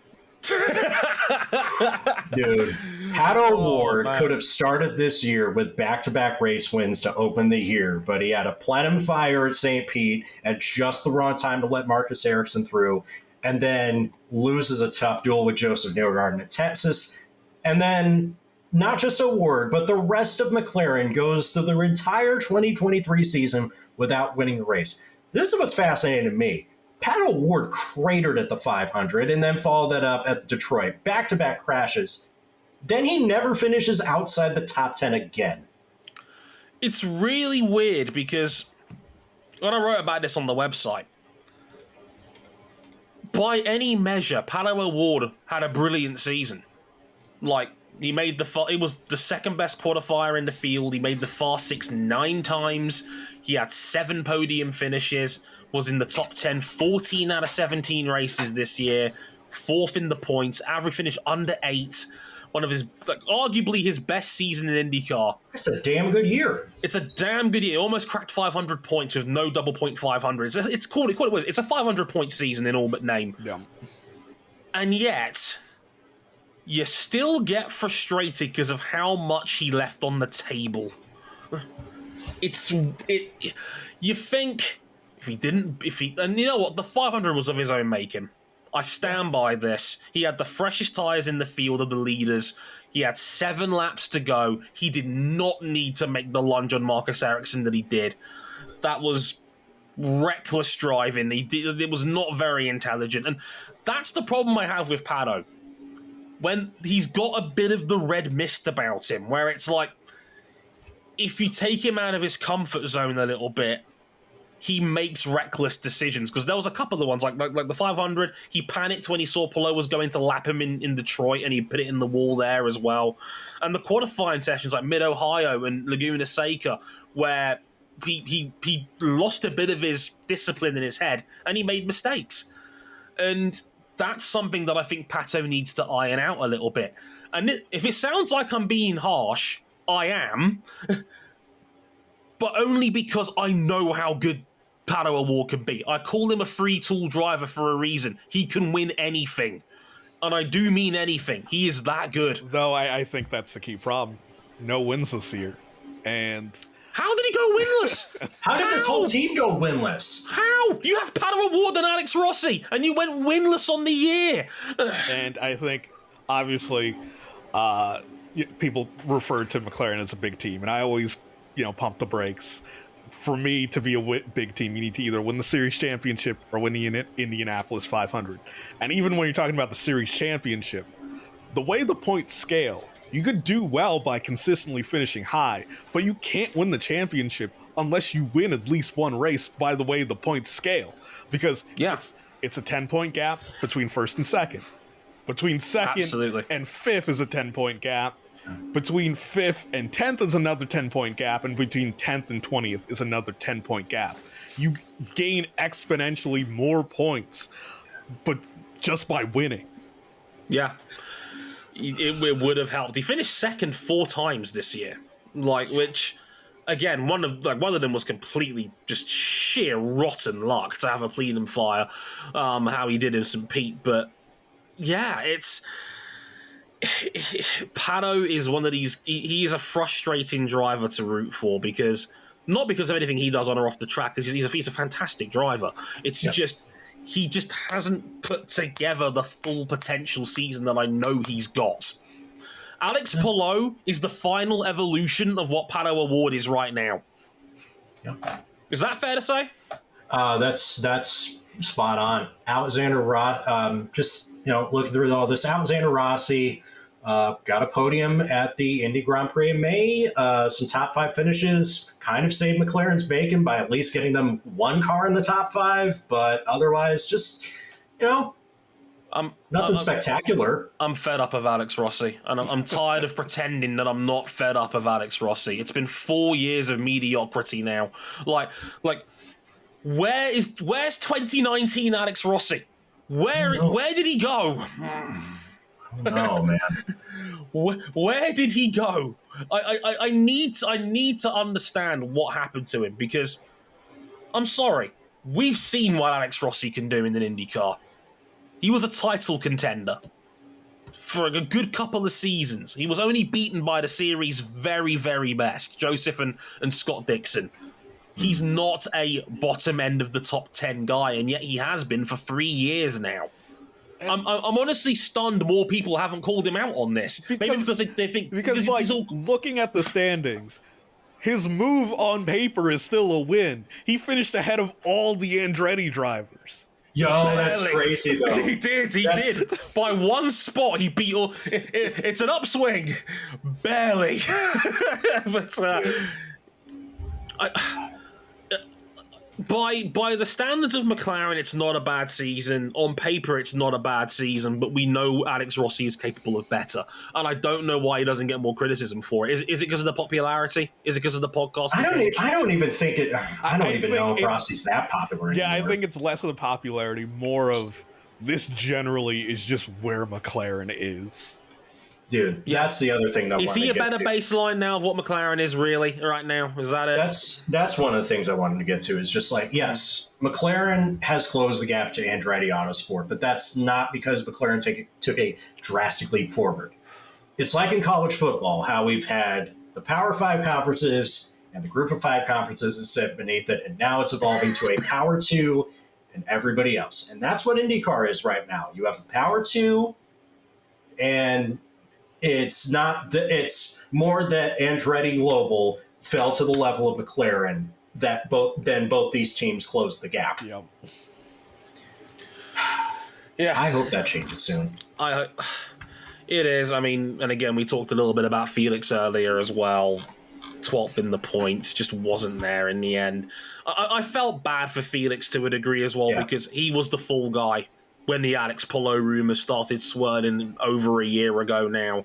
When they first came up, we all knew the elephant in the room was going to be Felix, because they'd already signed Alex Rossi. They'd already confirmed by the time the Palou rumors had come around that, oh yeah, Rossi's coming next year. Yeah. So we all knew that it was going to be Felix's seat that was going to get chopped if it was going to be for Palou. And Zach Brown put out that little, soften the blow. Maybe we'll have a fourth car.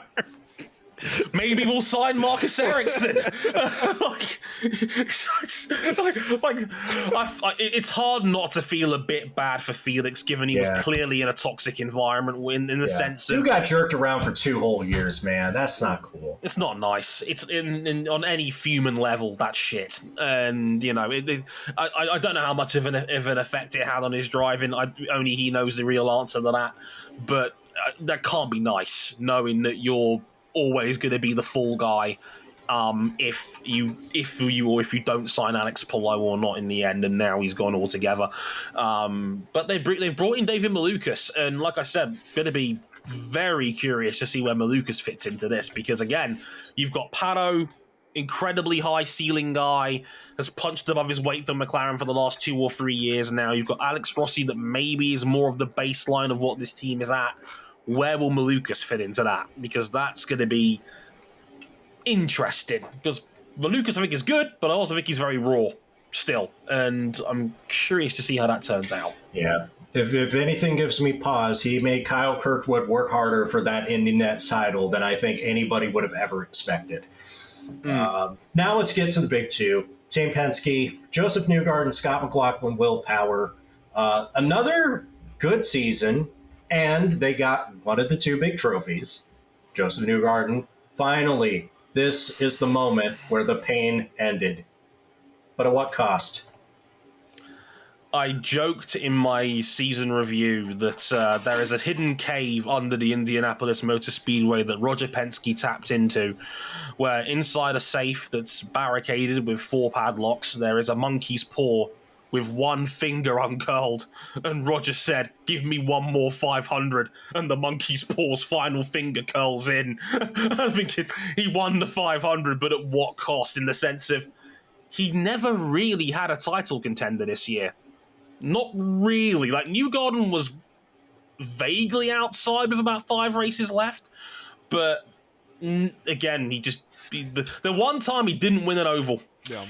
I think ended his season. Yeah, that was the nail in the coffin, where it wasn't just Gateway, but it really showed that it took that much just to be in the picture in the first place. It was the road and street course form. Yeah. And if you watched only IndyCar this season, and I don't know if I'm just repeating myself, if you only watched IndyCar this season, you'd think that Joseph Newgarden must have been a NASCAR driver who just started out in IndyCar, or that he was an original from the old Indy Racing League who only drove ovals, because, like, I look at his road and street course form. He only led 35 laps on road and street courses, and only 27 of those were at Long Beach.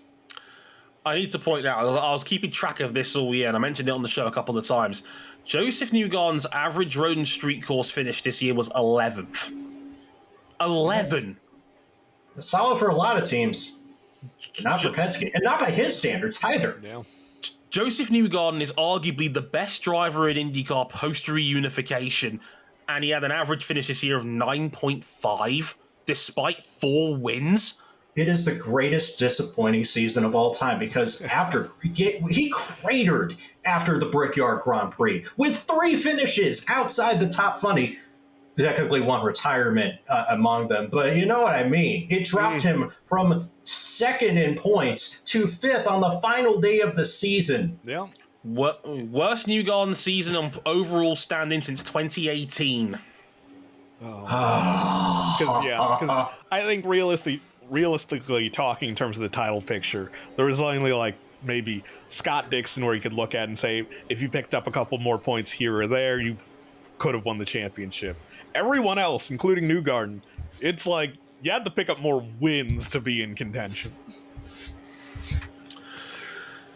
It's so weird. He like, if he finishes a safe 3rd in Gateway, his oval average finishes a sickening 1.75. and everything else is basically a midfield finishing role for the year.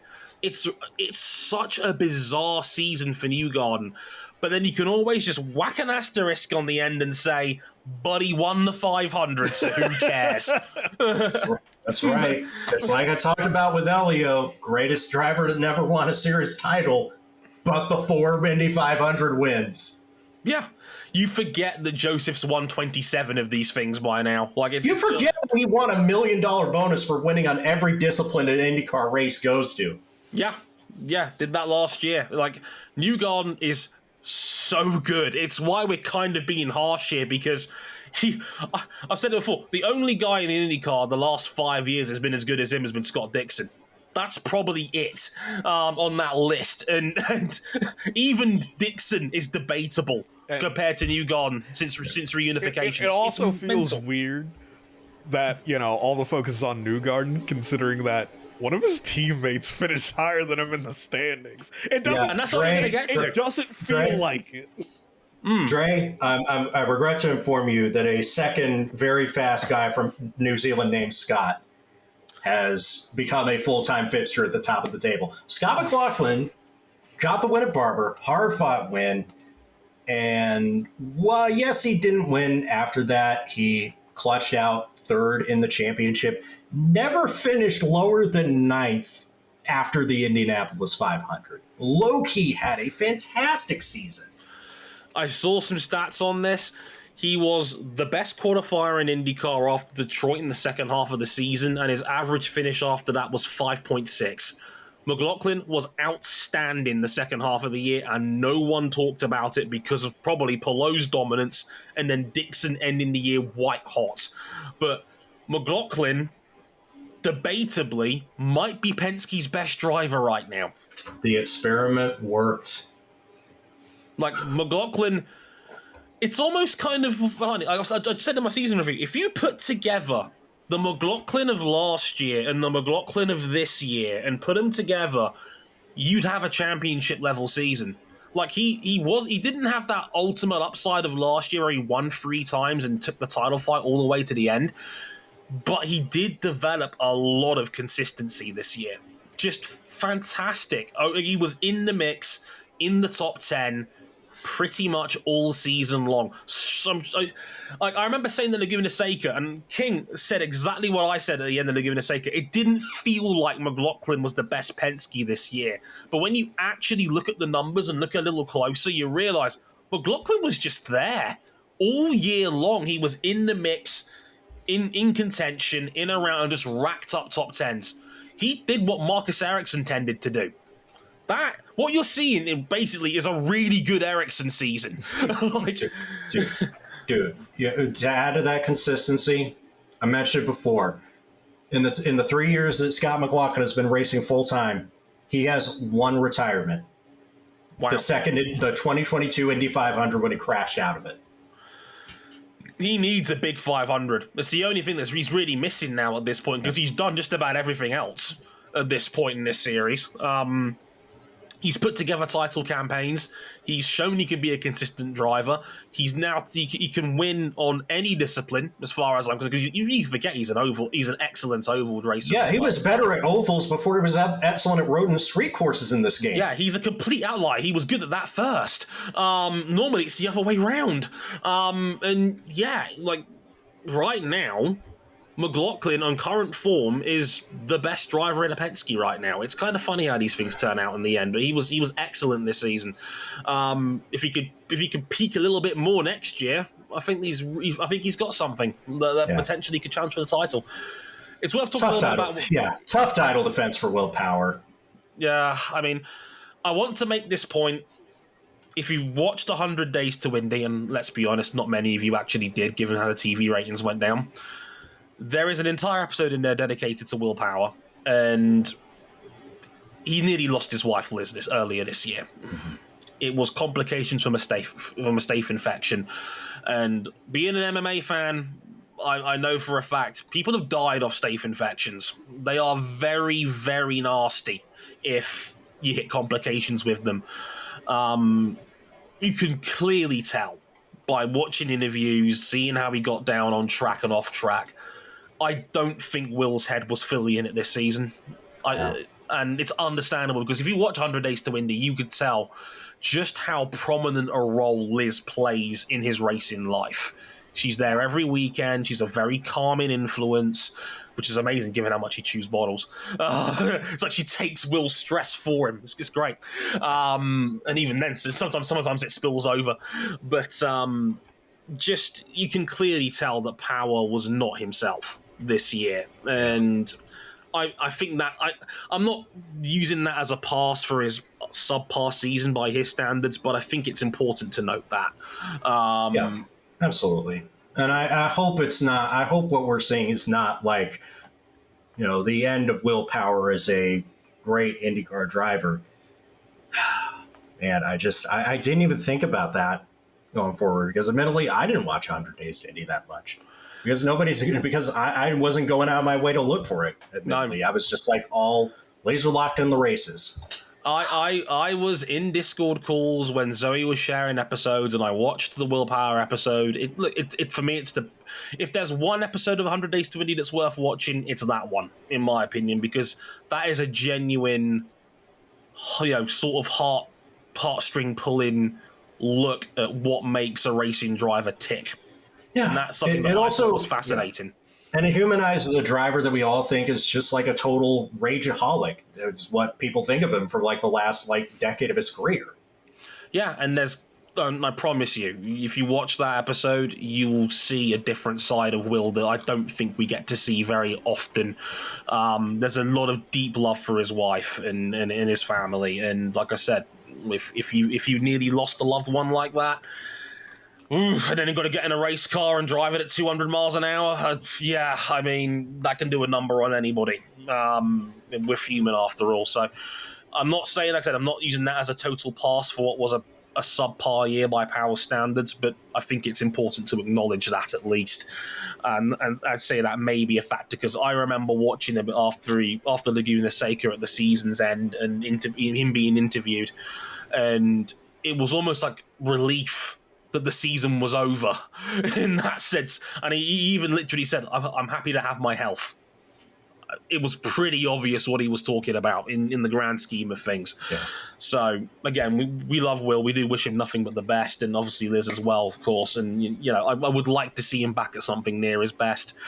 I hope it's not, the first signs of decline. You are talking about a 42-year-old here. It is. He is on the twilight zone of his career by most people's standards, which is kind of funny given we're about to talk about Chip Ganassi in a moment, but because one man there is ageless, and we'll get to him very, very shortly. Chip Ganassi Racing. My God. Where do we start here? Marcus Armstrong won Rookie of the Year without running every race. I think that was indicative of the equipment gap between Armstrong at Ganassi and everybody else in the race. Also, he was genuinely pretty good. Led some laps at Road America. Was unlucky not to have better results than he ended up doing. Didn't make the podium, which surprised me. The Road America was the one to me. He was running third in that race on leader's pace, and then he was parked by Chip strategy-wise to hedge his bets depending on cautions, and Armstrong got screwed that day. And the other time he ran really well, I remember, was Portland, where he was running 7th, and then he had the bad pit stop. The kid's fast.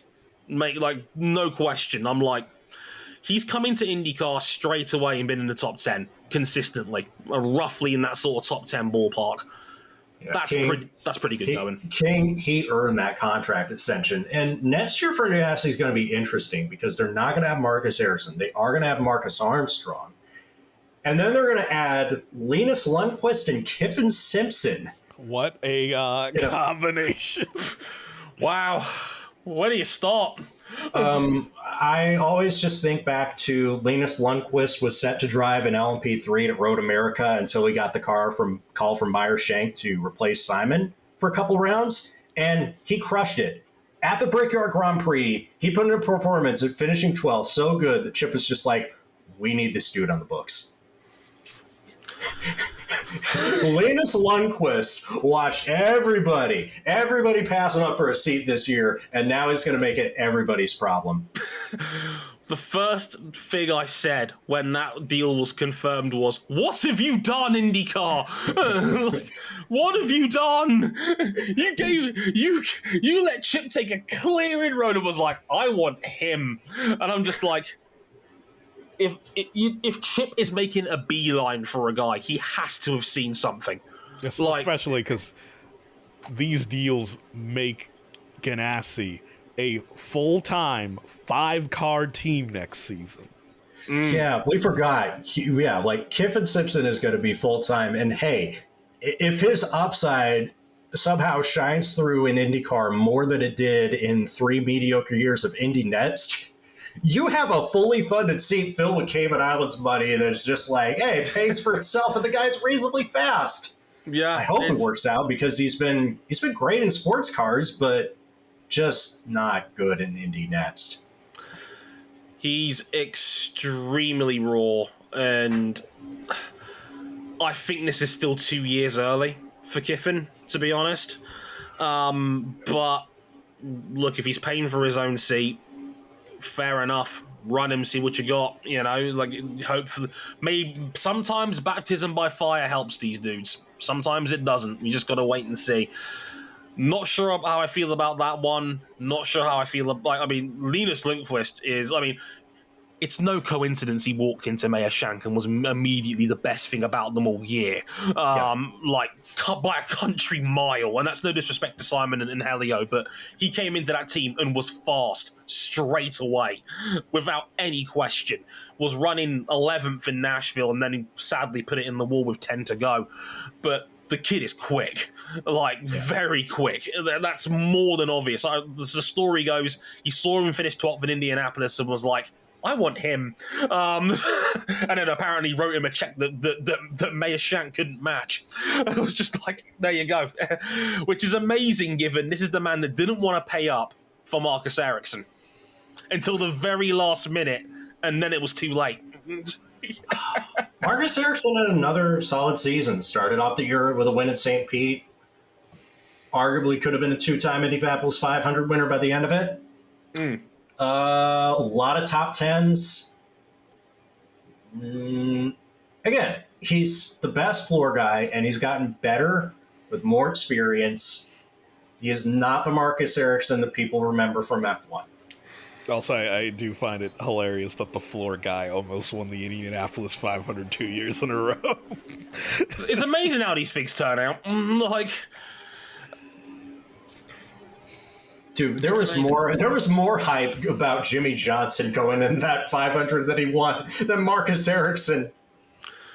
And I mentioned this. Ericsson was in the top 10 in every single practice session for no toe speed, and nobody gave him a prayer last year.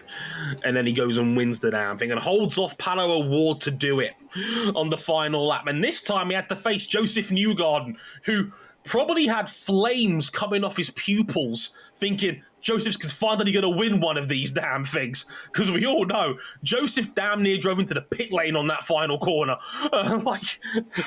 You would have to wrestle that Borg water off his cold, dead fingers on that one. Marcus Ericsson is really good. He's a really, really good driver. But they're going to miss him. I don't know. The thing is, this is the thing, right, with Marcus. It's not that he's not really good, because he is. But is he what Chip needs? That's the thing. We've got Dixon and you've got Palou. It's like the Chicago Bears when they drafted Devin Hester.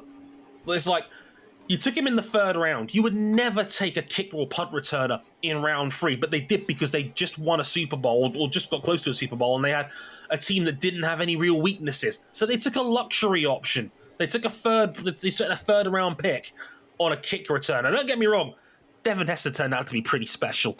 But you see what I'm getting at here. It's like, do you need a floor guy that badly when you Chip? Not really. Not if Scott Dixon keeps driving like this. Scott Dixon is still him.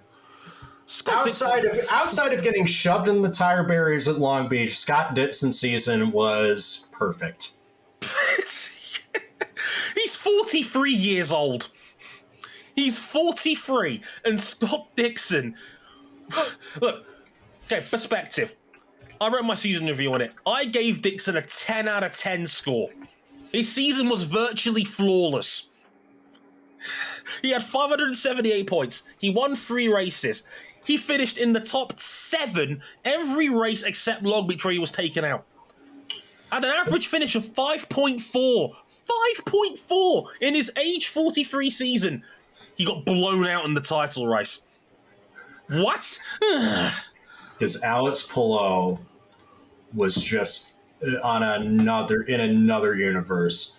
I counted up Alex Palou on road and street courses led 320 laps. If you just take the stretch in the summer where he won 4 out of 5 of those races, his 186 laps led still would have been more than second place Scott McLaughlin with 115 laps led on road and street courses. And oh, by the way, just in case you think Alex Palou is a one-dimensional driver, he was one pit lane incident away from winning this year's Indianapolis 500. Oh, by the way, he also reset the pole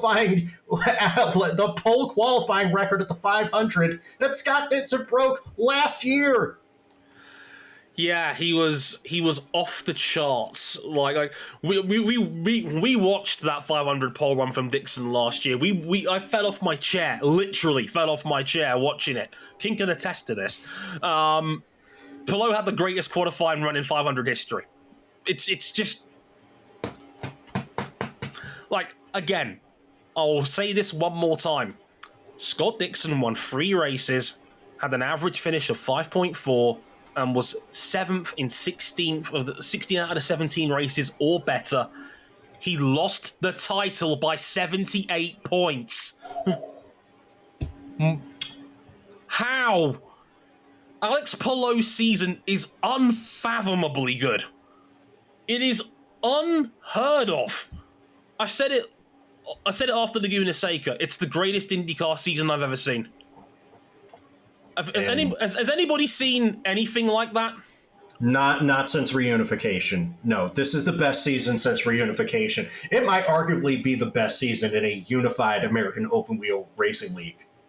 When you consider just how engineered IndyCar is to ensure that this doesn't happen. Like, yes, we can talk about the fact that, like, generally speaking, Ganassi and Penske drivers win the championship most of the time. We get that, we understand that. But it's just like, even then, those teams still have strong intra-team competition.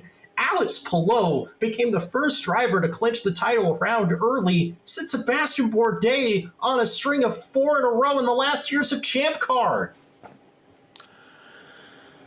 5 podiums, 5 wins, 10 podium finishes, 2 poles, one of them being the 500. Every single race in the series, 8-4 better, and only a handful of points off Dixon's all-time scoring record, which had 2 double-point rounds in it. Average finish, 3.7. There's a reason why we were wondering why this dude wanted to leave Ganassi for McLaren, or why his old management wanted him to leave Ganassi for McLaren. He's Spanish Dario. What is this man? He's won 2 titles in 3 years. The first one was incredible. This is off the scale. King, he's 26 years old. He's going to have more opportunities to keep doing this if he wants them. Yeah, he's 26 years old, meaning he could do this for the next 15 years. His runner-up is 17 years older than him. And Dixon, by all accounts, had a championship-level season. Yeah. Comfortably. Kevin Simpson wasn't born when Scott Dixon joined Ganassi in 2002. We've gushed about it so much on this show enough, and funnily enough, as we mentioned this, there was some breaking news that has come through in the last 10 minutes. Apparently, McLaren are now claiming they're trying to seek $23 million at least in damages from Alex Palou for him breaking that contract. Palou, you silly boy. You are lucky you're so good, honestly. You're lucky Chip loves you enough to want to keep you around.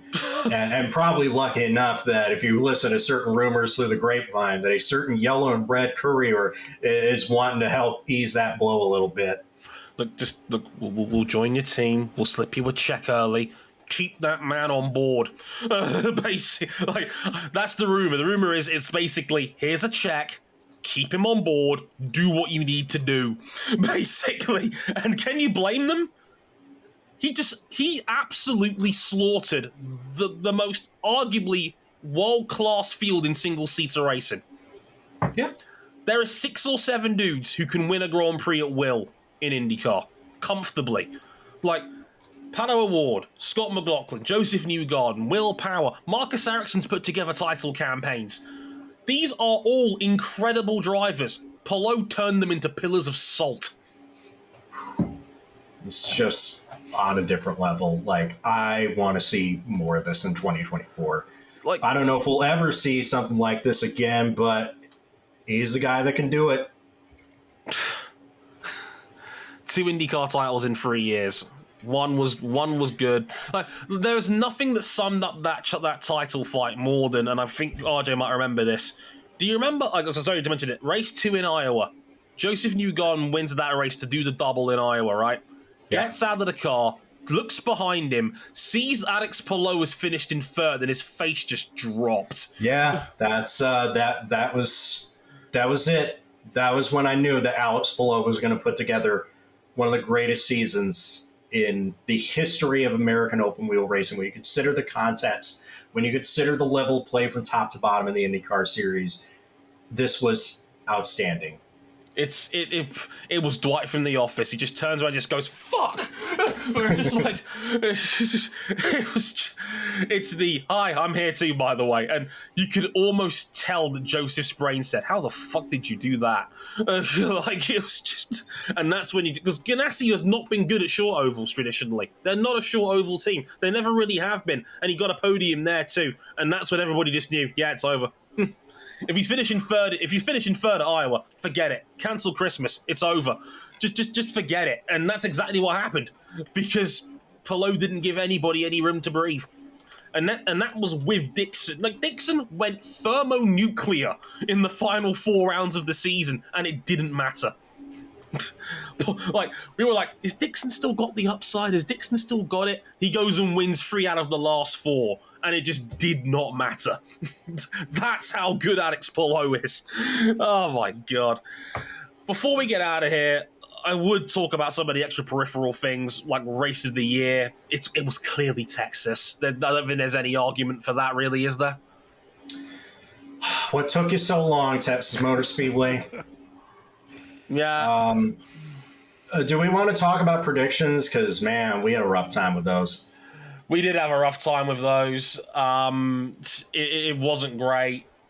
I know I picked McLaughlin for the title, and Like, that kind of said it all, really. I'm going to put up the list in front of me here. I think I've got it on. I picked Joseph Newgarden to win the championship and not the 500, and my hunch was off. Cam, of course, will rightfully brag that he was the only one that had foresight to predict that Alex Palou, in what we were expecting to be a lame duck year, would go on to win the championship anyway. Yeah, I've got the full table in front of me here. Rookie of the year, I said Stingray Rob. That went well. RJ and Cam both went for Canapino. It was actually Marcus Armstrong in the end. We didn't think Armstrong could make up those points in the races he missed. Yep, and he did. Fair play to him. He was excellent when he needed to be. 500 winner. Me and RJ both said Pato. Cam said Alex Palou. It ended up being Joseph Newgarden. Of course, this was the year Newgarden finally put it all together on the 500. Of course. Is this the moment where the pain ends? The best 500 one-off. Congratulations to RJ and Cam. They got it on the nose. It was Takuma Sato who finished 7th in the end. I said Tony Kanaan. Kanaan was 16th. Ganassi equipment, baby. Ganassi equipment. Now that's new sport. That's new McLaren sporting director Tony Kanaan. Yes, yeah, totally nothing to do with that partnership. No. 500 pole, me and Cam both said Dixon. RJ said Colton Herta. That didn't go to plan. Dixon was good, just not superhuman like the front row was, that all went over 234 miles an hour, as you do. Indy Next winner. Me and Cam both said Hunter McElroy. He was runner-up. RJ said Nolan Siegel. He was third. It ended up being, of course, Christian Rasmussen. Most improved was an interesting one. Cam got it on the nose. It was Carl Kirkwood. Up 13 spots in the championship from last year. I think that was a little bit unfair, given that he was in a Foyt last year, personally. But I think he might have gained the rules a little bit on that one. But I had Malukas. He actually finished one position worse than he did last year. And RJ had Kanamailot, who ended up being +4 on last year, 20th to 16th. Funnily enough, I can hang my hat on one thing. Over or under 7.5 winners. Both RJ and Cam said over. I said under, and I hit it because we only had 7 different winners in IndyCar this year. So, yes, I got one. I'm hanging my hat on that. And, of course, the championship winner. RJ said Joseph. I said Scott McLaughlin, who was third. And Cam said Alex Palou. And of course, Palou, of course, would go on to win the Astor Cup. So congrats to Cameron Buckley. I'll accept the trophy on his behalf. Yeah, so you get RJ, like King will take the trophy on Cameron's behalf. It's going to be on. Here you go. It's going to be. I present this trophy to you. You've done it. You've done it. We all told you that Alex Palou was going to be this good. We tried to tell you. Most people wouldn't listen to us. It took Dre some convincing, but now we all believe. I'm a believer. Alex Palou is him. An exciting time for IndyCar next year. I mean, as it stands, we're looking at 28 full-time cars next year, as it stands, with Chip Ganassi going to 5 and no talk of anybody downsizing. Maybe Andretti does. We'll have to wait and see. But we're looking at 28 full-time hybrid IndyCars next year. That's right. That's as long as the testing still continues to go on schedule, these cars will be hybridized. I swear to God, if they're not hybrid next year, fold the series. Just straight up.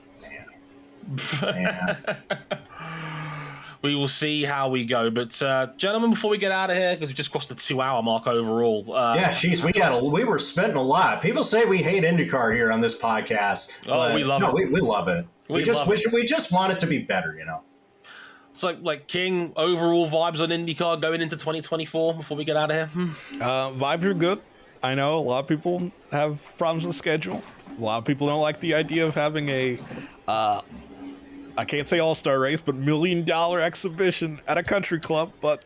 It's an all-star race. Call it what it is. It's not an all-star race if everyone's in it. But not everybody makes the main event.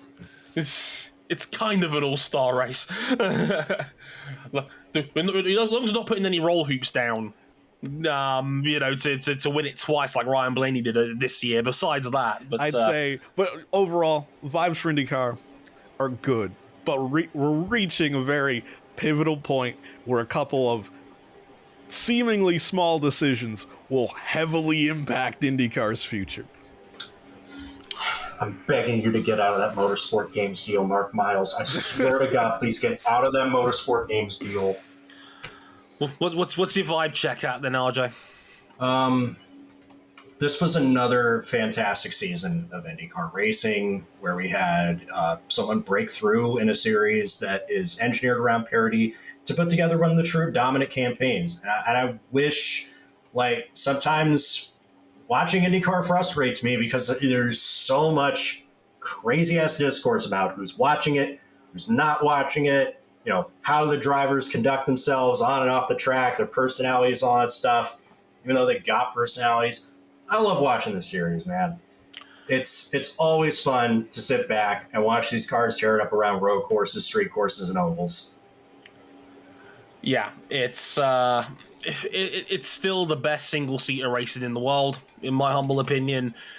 Given that this is a series that is all built around competitiveness and specifically not for what Alex Palou to do and what he actually ended up doing, it was a pretty damn good season by all accounts. It was still very entertaining. Dominance can still be fun in the right circumstances and in the right context.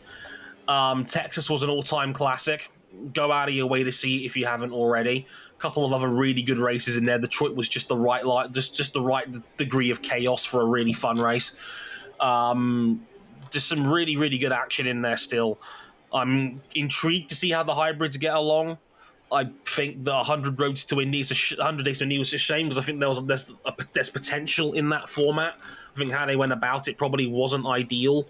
I think they need to focus more on the racing as opposed to the driver's personalities, which is weird given I was very praiseful of the willpower episode, but your biggest selling point is your racing. Build it around that because it's excellent. Yeah, I would say while personality is important, you're a sporting product first. You're trying to get people to watch the races. Mm-hmm. Yeah, go the other way from what DTS is doing right now because DTS wants it to be rich boy reality TV drama. Your series' best selling point is your racing. You're a sport first. Like, don't get me wrong. Some of the episodes on the drivers were genuinely very good. Like I said, the willpower episode is one that I would absolutely recommend watching. But there's potential there. And look, you're not gonna care about the drivers' personalities unless you care about the racing first. That is step 2. Absolutely. I've got an idea. So there's this pop singer, right? She sells out a bunch of different concerts. So hang on. Are you suggesting we get Palou-over to start dating Taylor Swift? Oh man, who was it? I'm not saying that that's the case. That this could be a magic bullet. Like who tweeted that? It was the fault of every racing driver for letting the industry down by failing to woo Taylor Swift over the past decade. We had a Swiftie car king a few years back with Tony Kanaan driving it. We failed. We as an entity failed. But no, despite all that, it was still the most watched IndyCar season on TV in 12 years. That is absolutely a step in the right direction. Please keep this up. When knowing that you got less free-to-air races, please keep something like this up. Yeah, like, all things considered, it was a damn good TV season, especially given that, the last round was a donkey of a race for obvious reasons. The season was already over. And the fact that you had a couple of rounds compete with football, a couple more that were not on, free-to-air television due to other sports, it was a damn good season for TV. Keep the pressure up. Keep throwing money into that marketing pot and seeing what sticks because it worked this year. You did good this year. There's more coming, and you need. King put it in our Discord server. If he doesn't mind me borrowing his quote on this one, Sail GP still gets 2 million viewers a race on free-to-air TV.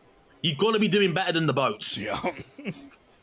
Like, really. Like, that should be the target. Aim for 2 mil rather than 1.2. Yeah, as it stands right now, in terms of viewership, IndyCar is on par with the NASCAR Xfinity series.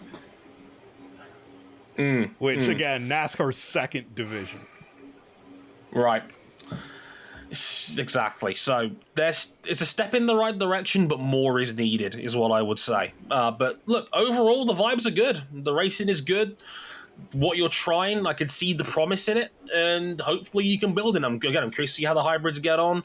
You're going to have likely 28 cars next year. It's going to be fascinating to see how that all comes together. But great IndyCar season. Before we go, sincere thanks to everyone that's listened in to us over this season as ever. Much appreciated. Thank you for your service and your time as ever. We'll be back with more IndyCar discourse, in February. That unless Alex Palou ends up getting sued for a bucket load of money and it's worth an entire podcast. We'll have to wait and see. But from me, Dre Harrison, from RJ O'Connell, from Ryan Erik, and of course Cam Buckley over the course of 2023, thank you very much for listening to our IndyCar coverage this year. We'll be back with more of that in February for our 2024 season preview. Podcast-wise in general, we'll be back for Formula One in Qatar next week.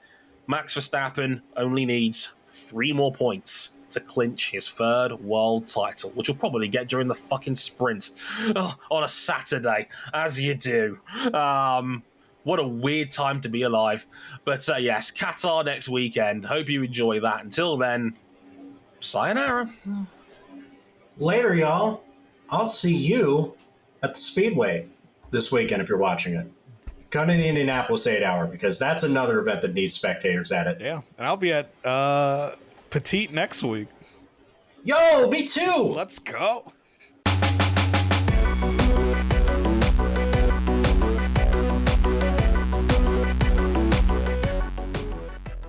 You lucky bastards. Bye. Bye.